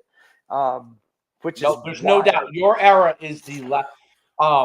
Yep, the Pomos, the Robbie Grammers, that was the rip guys, but that was when people were starting to, when you overly ripped them, people were starting to be like, hey, that might not be right. Yes, they were starting to be like, eh. And look, that was right where the internet was becoming bigger, right? Like Facebook was like all that, the social media was starting to, where eyes were now on these things, right? Like it started with with Corey Stringer and all the heat acclimation stuff. Like that was a new transition to like, we can't work guys like this anymore because this actually could happen. And everybody knew about that because it was able to be put out on social media, on whatever it was. And so that really changed everything. You know what's made, so I think Tony's doing a good job of this. And I don't know if Chris is doing more of this, but the thing that will help them, there are older guys that have had this kind of like, as they become older and wiser, you have these kind of epiphanies. As they recruit more younger guys into the fold, that's going to help it go like to more mainstream. Absolutely. And I think that's going to be a big part of it. So they're the godfathers of this stuff. Correct. Guys like me, guys like you're obviously you're coming to, understand all this stuff. But like it was easy for me because I was a track guy. But track guys are not your marketplace. Because so other than like track guys kind of get it. They'll understand if you talk to them about it. They'll kind of because it's also it's the market. Yes, right. We talked about that. Like, look at our youth camp. Like, all those kids want to do is get timed, right? And it's like that type of stuff. But football, I also feel like football. Look, I just read they made a revenue for the NFL last season, $11.3 billion. Right. So look at and the way football trickles down to youth and flag and all of that. Now look at track. Other than the Olympics, right? Like how many youth track programs are there? How many guys are talking about track in the same retrospect that you're talking about football? Like it's just not, you know what I mean? Like you have to put a lot of work into almost mainstreaming track to be a part of that, right? And because track is something that doesn't come right away, like you don't just go out there and blast a 400 time. Right. And like you work towards getting it. And that's, I think, what separates football from these other, and all of that. Right. Like even basketball, there's AAU, there's rec, you don't see track programs, youth track programs that build like that. Right. It's just not a thing. No. So, and people, if they don't see the direct, like we see it as coaches, the direct correlation to, dude, if you run track, it's going to make you a better football player. They don't see it like that because they don't know it. It's not their world. Their parents didn't run track, right? Like that's whereas you also get dad played football. Mom was a cheerleader. She was around it. A track meet is like, oh, I'm running track. Not, hey, I do track. and like when you see Tom's River, how a public school has leveraged track to be so successful. Right. What happens is Tom's River, Rumson does a good job of it. A lot of their track. If they're Mount Olive was a great. Right. They if did not it a lacrosse great. player, they run track. Yes. And so those public schools have leveraged it well, and there are others, a lot of other. Oh, Japan, obviously, their kids run track. But Riverdale. But when you see the parochial, although the DJ's told me that's changed, which is part of his. But I think that's a direct correlation of him leaving coaching track. Correct. So parochials don't have now. Obviously, we know the kids who are freshmen at Bergen Catholic, they're the twins are elite track athletes, but it's not a necessary thing because most of the guys they're getting is elite football players to begin with. So people think by looking at them, anecdotally, you don't have to run track. But those guys have been doing all the speed stuff forever, and they're elite level athletes already. What I think you get is more likely is a Tom's River scenario where these guys run track, have very good athleticism, and become elite athletes.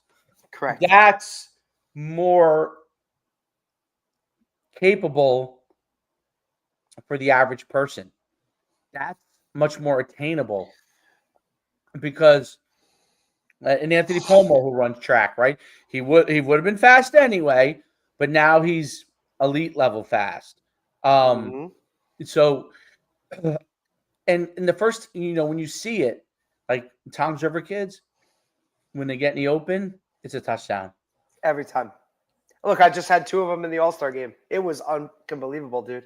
I mean, I knew it because we knew who they were, and we've been in this world for a while. But to see other head coaches in awe of the just pure speed that those guys on the outside had, and then to be fortunate enough to have their quarterback be the quarterback, TJ's back there like, coach, I'm just going to throw it. He'll go get it. And they didn't understand it until he did it in practice.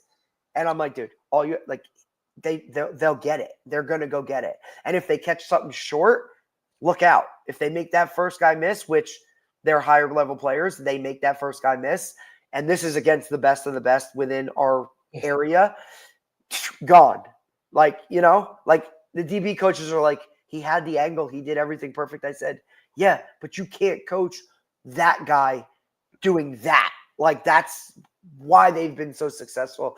And they've created that culture within our track guys are these guys. Like, that's what it is. The only way I can explain, and listen, knowing what I know now, I really didn't maximize things, but because I did run track, I just remember I would always be thinking, like, if there's a crease and I can get through it, he's gone. It's 6. Like that was always... Whereas for me, it was like, oh shit, I'm in the open field. I'm gonna get hawked on the 5 again for the 5th time on a punt return. And if you did run track, like I know 100%, those would have all been touchdowns. You would have also known how to develop that glide.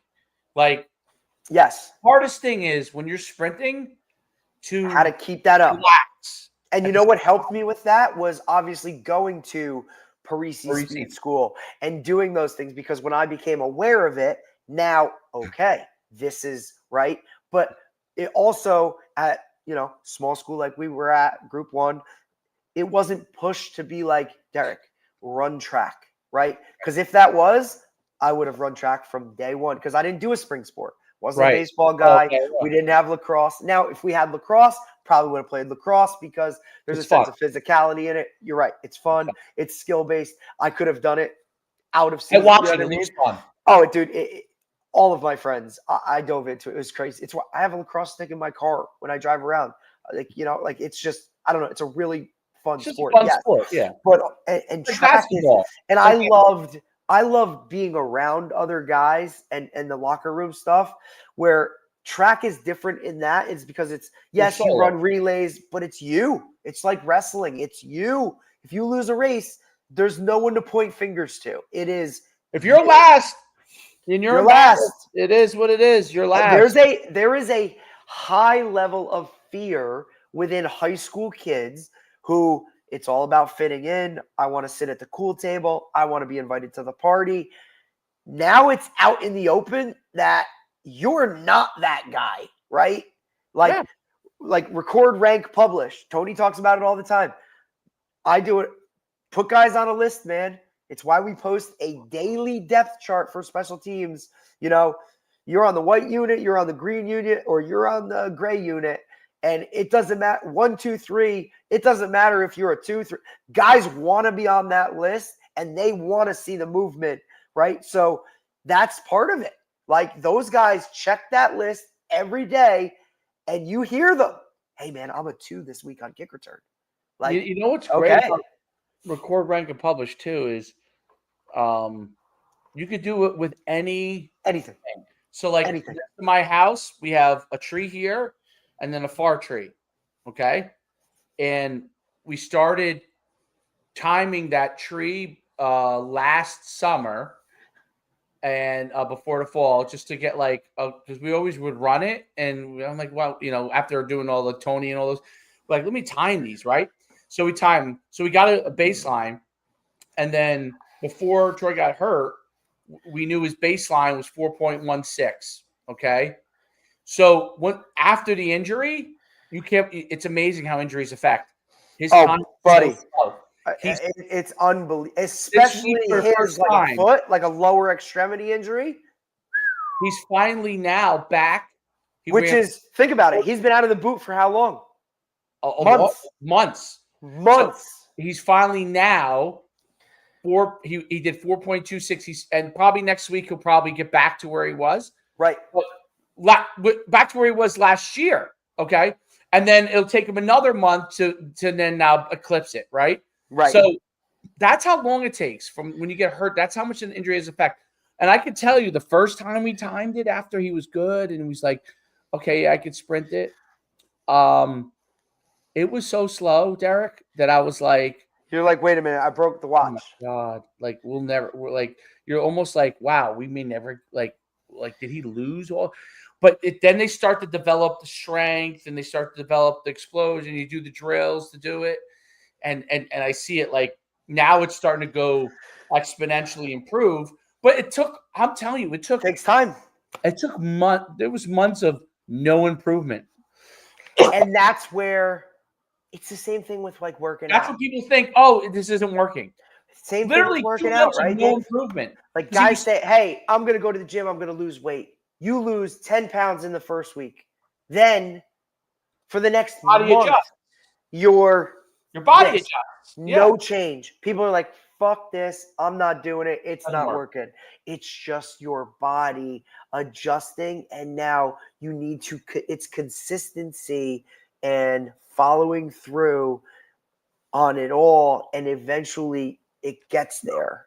But you have to be willing to fight through that plateau stage. And that goes with anything. Same with the speed stuff.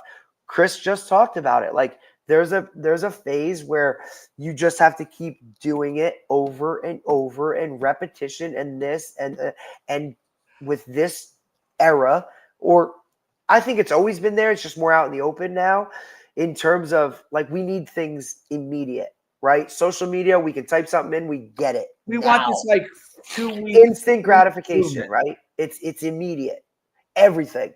No, you got to work it. It takes time. And then if you're willing to continuously work and work, it'll get there. It might not be where you're not going from a 5 flat to a 4.4. We talk about it all the time.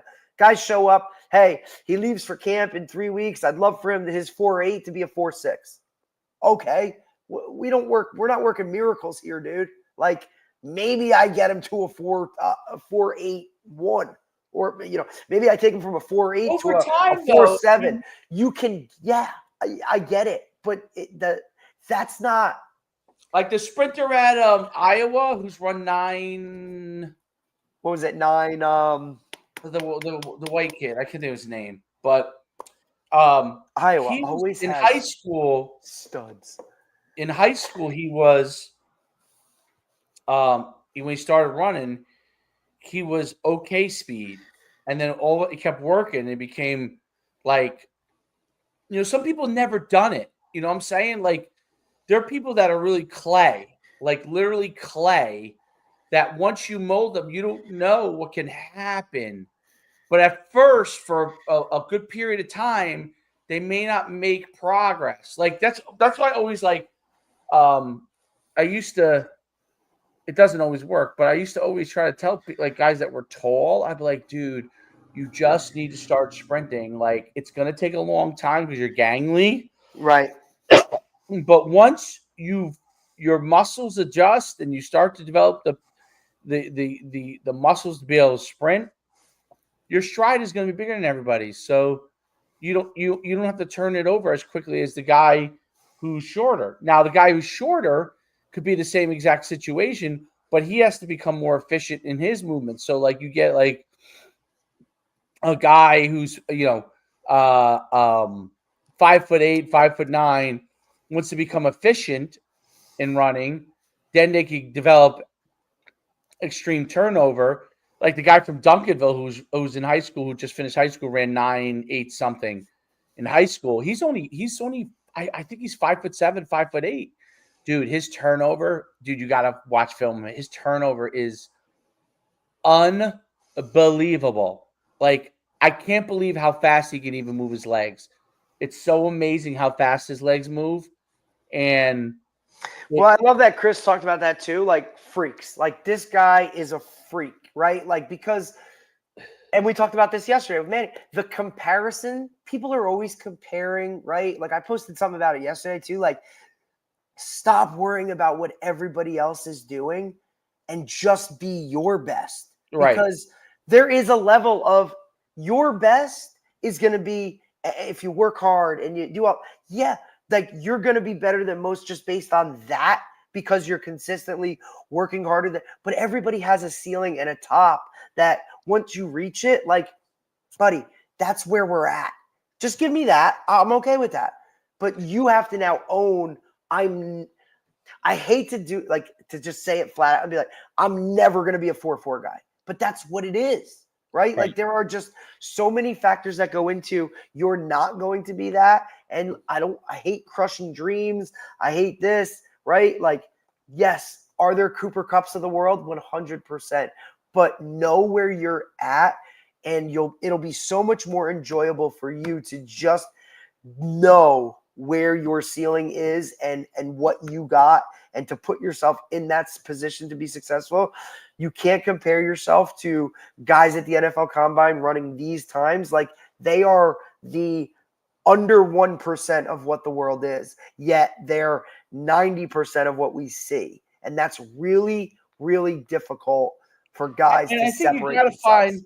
I think it is harder where we live. There's not as many of it. And probably not as many in a lot of places of the country, not just where we are. But it's hard to find guys that can get you to find where your potential could be, because everyone just wants to work you to death. Yep. And that because they just think that working you to death is the track to get the best out of someone, when that's not true. Will working you to death make you resilient? Sure, absolutely. If we're working to train resiliency, I don't have a huge conflict with that. Like, there is resiliency needed in football. Okay. Yes. There's a happy medium between what Tony preaches and the old school mentality of we got to do this, because that's what football is, a little bit of that. Like there has to be yes, 100%. You need also resiliency. So you got to figure out what resiliency things you need to do. Correct. For your team. And that's very specific. I don't think it changes. Should involve torture. I think torture is dumb. Like, because I think about it myself. Like, I think, what did I love about football? Right. I What did sure I as hell didn't love the fucking 5 hate gassers about at the end football? of practice. Like I was a track guy, and I thought gassers were dumb. Okay, I was a track guy. I would finish first. I mean, every go time. linebackers Right. up. Irregardless, First, we knew but because we were competitors and we love competition. I'd be first. I still 100%. thought it was dumb. Okay, Correct. so I almost ran harder to prove a point to be like, your shit is so Yeah. stupid. I'm gonna go and win this. I'll be first. Haha, I'm Yes. first. Yeah, like nice draw. You tried to kill me. I'm fucking still dominating. I was right, which means you had you probably would have been good at like the 400 because you probably had good lungs. Would have been great Yeah. at the 400, even though that was the one thing when I did sophomore year went out for track. I've told you this story before. My coach was like, "All right, we're running 400s." I'm like, "What's a 400?" He's like, "It's a full lap." I'm like, "All right, a lap. That's easy." He's like, "No, you have to sprint the lap." I'm like, "All right, well, what should a time be?" He's like, "All right, well, for you, first time ever, if you're somewhere around 50 60 to 55, like Okay. I would be extremely impressed. So you give me a number, fuck you. I'm going to go hit that fucking number. You know what I'm saying? Like, all right. I did it. I come back. It was, 57 something. That's good. I'm like, but here I am coming around that final corner. Oh yeah, my legs aren't moving, bro. Like they're not moving. I finished. He gave me a time. I grabbed my bag and I said, I'm going to the weight room. I'm not doing this shit. And that was my last track experience. That's kind of a bad way to get guys out for track, but in my opinion. But and look, he kind of knew. I would have taken you. See, you would have been like me and my father. Look, this is where we only coached for about 5 years together, but we were great with this. We'd be like, okay, Derek's a football player. We need him happy. We know he's going to score points for us. I'll take him to jump land. Everybody loves the long jump. Everybody loves the triple jump. It's lots of fun. We don't, like I told you, we sprint and then we relax for like 5 minutes. Then we sprint. Like all the guys. I've been totally fine with that. Oh my God. I am so sorry, but Hulk Hogan has passed away. No. Hulk Hogan has died at the age of 71. Holy shit. Ozzy Osbourne and Hulk Hogan in the same week, dude. What? I'm sorry. I don't mean to interrupt you, but that just popped up on my feed. Holy shit. Was he sick even? You don't know what that fucking guy. He's crazy. Ozzy Osbourne and Hulk Hogan in the same week? Shit, bro. Dude, you know what was amazing about Ozzy Osbourne? That he lived that long? Well, that is amazing. He did that concert 2 weeks before. 2 weeks. These guys are still out there He rocking knew and he rolling. was- He knew it. He's like, this is the last one. I'm giving everybody. And he raised a lot of money. Oh, I'm sure he did. Dude. Damn, dude. Hulk Hogan? Hulk Hogan's 71. He died at 70. He was still built, too. Yeah, but I mean, dude, Maybe his too heart much. had to be like, oh my God. All those years of freaking, forget the steroids, like blow. cocaine and shit. Like, come Cocaine on, and dude. steroids He was biggest in the 80s, dude. That was drug of choice in the 80s. Cocaine and steroids probably don't work well together. The Ultimate Warrior could have never had that much juice just drinking Monster Energy drinks before a match. Like, holy shit. Oh, the Ultimate Warrior was yoked. Even Macho Man, that whole crew, bro. Like, shit. Wrestlers. Wow, that hurts my heart, man. Like Hulk Hogan, I was a wrestling guy for a little bit. Like, transition WWF, like to what it. I mean, damn, dude, this is a rough week. I mean, if you don't have an Ozzy song on your highlight tape, is it really a highlight tape? Like, I don't know. What's that? Oh, I said, if you don't have an Ozzy Osbourne song on your highlight tape, I don't know if it's a highlight. Black Sabbath. Do you know he started Black Sabbath? He was 19. Can you believe that? And he didn't play a music instrument. And he was also one of the. He was just a singer. He was one of those first reality TV shows where people were like, "No, this is Sharon, Sharon, Sharon, Sharon." Oh my God, that show was great. I watched that show all the time. Oh shit! That was that was when you were in high school, I think, right? Like 2002 to like 2000s, that early 2000 era. He was like my age at that time. He looked like he was like 100. He Takes was my a toll age. on you, buddy. But it's amazing he lived another 25 years. That's what I'm saying. Like he literally lived another 25 years. Oh my God. That was, and his kids were all kids then too. Right. And now they're off doing God, whatever. Holy hell. What a whew. All right. Well, shit. All right, man. All right, man. What do we got for next week? What do we have on the docket at right now? Right now for next week, we have Wednesday, but I'm sure we'll have something on Tuesday. Wednesday, we have Joe Adam, head coach from St. Anselm. That would be great. He's an awesome dude, bro. Really good guy. I've worked camp with him. He's just very down to earth, Bible guy. Like, runs a really good program up there in New Hampshire. Just a good overall dude in that world. Very different than how some coaches approach it. So be awesome to talk to him. Plus, we've had a lot of his staff on too, so we see kind of who he hires and what he does, and it's pretty freaking cool. So, that would be awesome. All right, man. Well, you got to go to the beach now. Go enjoy.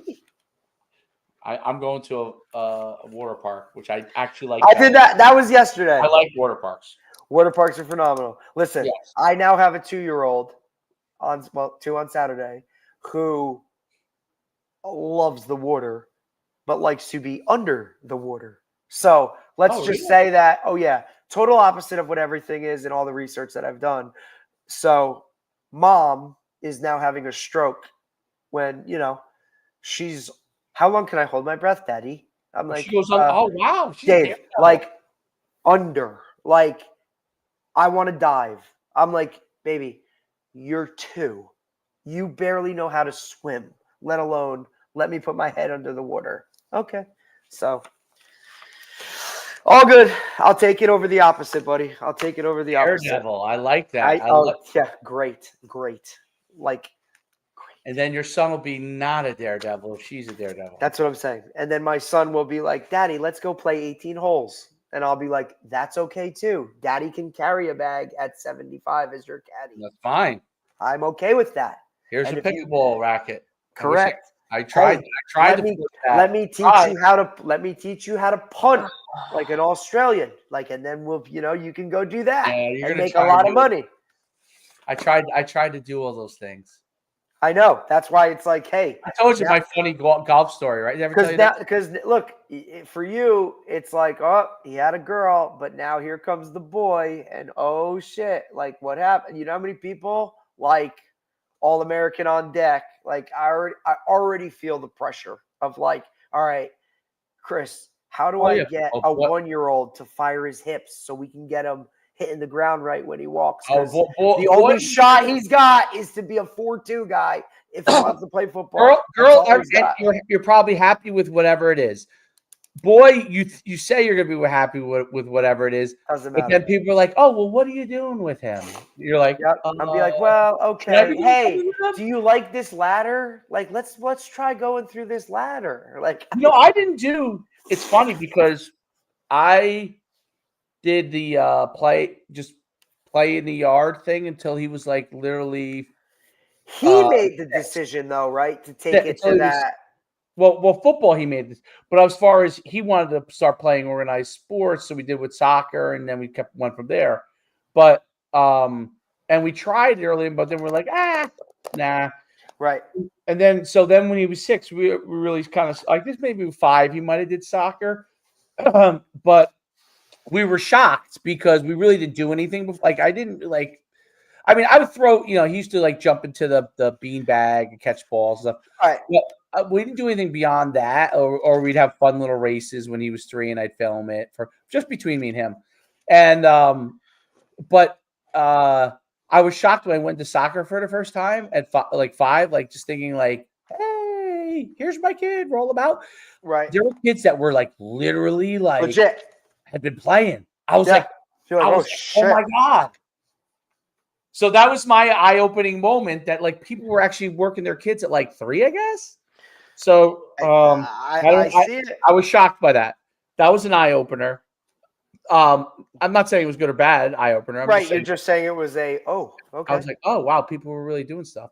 Yeah. And then And Look, I see our people just look, our camp with youth kids like younger and younger every year. Like it's like people just want to get them into stuff, and even I was like, even the youngest of the youngest have some understanding of certain skills or techniques or just things of like, holy hell, like it's getting lower and lower.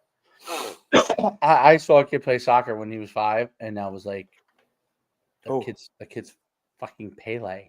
Yeah. Like, I'm telling you, like he was like, Troy went to not Graham. What do you call it? The little thing, nursery school. What do you call it now? I forgot what you call it when you send them there for the day. Preschool? Yeah, like a pre-K type thing. Yeah. So they were in pre-K together, and they were like best friends. But I had no really idea. And then we played him for the first time at five, and but my son's kicking the ball, but half picking grass still at that point. Yep. And this kid was like balancing the ball, kicking it, weaving in and out. I was like he had like 6 goals before we like I was like, whoa. And that I was like, how did he come out of the womb like that?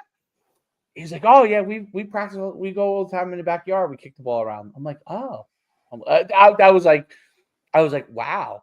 And but I'll tell you what's interesting is that it all does even out, but it is interesting that through youth, those kids do maintain some level of foothold because they started so early, and they really have some interesting skills. Obviously, when puberty hits, all this stuff becomes relevant again. 100%. Now, no, the skills stay with you. Correct. But the other stuff that comes along with that, right? Size, speed, and strength, and changes a lot of things, right? And that adds a level of confidence, which is a whole nother. Now you're talking about like the thought process that go into it, because willingness to work out. Absolutely, like, oh, I want to do this more so. And I think too, like when we show them like, and then they make that decision between, oh, this isn't always a relay race. Sometimes I have to run just to run, right? There's nothing at the end of it immediately. So to take that gratification they have from to know like, hey, sometimes you just have to do this to win down the road. Right. And I think that's what football teaches, that because you practice way more than you play in terms of that. It's the only sport, right, where it's like practice. There's no 2 games a week. There's no double headers. There's no. No, you're right. Like, hey, we're going to a tournament this weekend. We're playing 12 games. Like, sorry, buddy. This is practice. And at the end of it, you go home, you wash your shit, and you come back and you got to do the same thing. So here's my funny golf story. So when Troy, he still does he goes to like the Trump camp once a week, but back when even when he was like 5, we let's teach him golf, a life skill, so we put him in like a camp. And so, I'm like, okay, you know what? Like he seems to like this. I'll go and play. We played like a short course and he liked it. We had his clubs and we had a fun time. I'm like, well, let's go play a short course on like a par 3 on like a regular course, like a regular course. There's one over here. And there's a million down by us. So we go out in a cart, and it happens to be the hottest day of the year. So we go out, we're playing. It's great. I'm like, this kid, he could be a golfer. It's all great. We go play hole 1, hole 2, and Troy well enough to probably know what's going to happen. Hole 3, he's like 5, 6, like I'm pretty good for a young guy, like 5, 6, maybe he was 6, but like that age. And I'm like, he's pretty good. Like he's almost as good as me at this. And we get to like hole 5. It's only a 9-hole, right. Hole 5. Now it's hot. He's exhausted most of the water I brought for him. He goes and hits the ball, and he doesn't hit it good. Okay. And it like goes like, 20 feet. He sets it back. I said, just bring it back, hit it again. He hits it like 20 feet again. So after hitting every ball pretty good off the tee, now the third time, He hits it like 20 feet again. I'm like, just play it from there. We'll just keep going. I'll hit mine. He hits it 20 feet.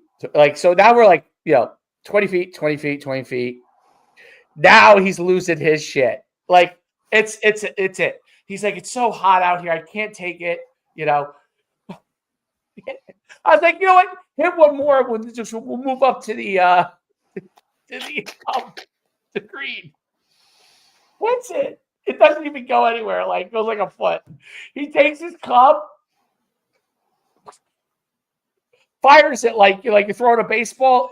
That goes a lot farther. I said, hop in a cart. We're out of here. I said, that's it. I said, you know what? Time to go. That's it. Right. We're gone. We're good. Right. Okay. Appreciate it. We tried it. Check it off the box. Next. That's it. I said, that's it. So I said, you let me know if you ever want to do this again. Guess how many times he's asked me to do it again? 0. Hey, it gets you out of Topgolf, so you're good. Anyway, I'll let you go. All right, man. Have a great day. I'll talk to you. Go to the beach. All right, buddy.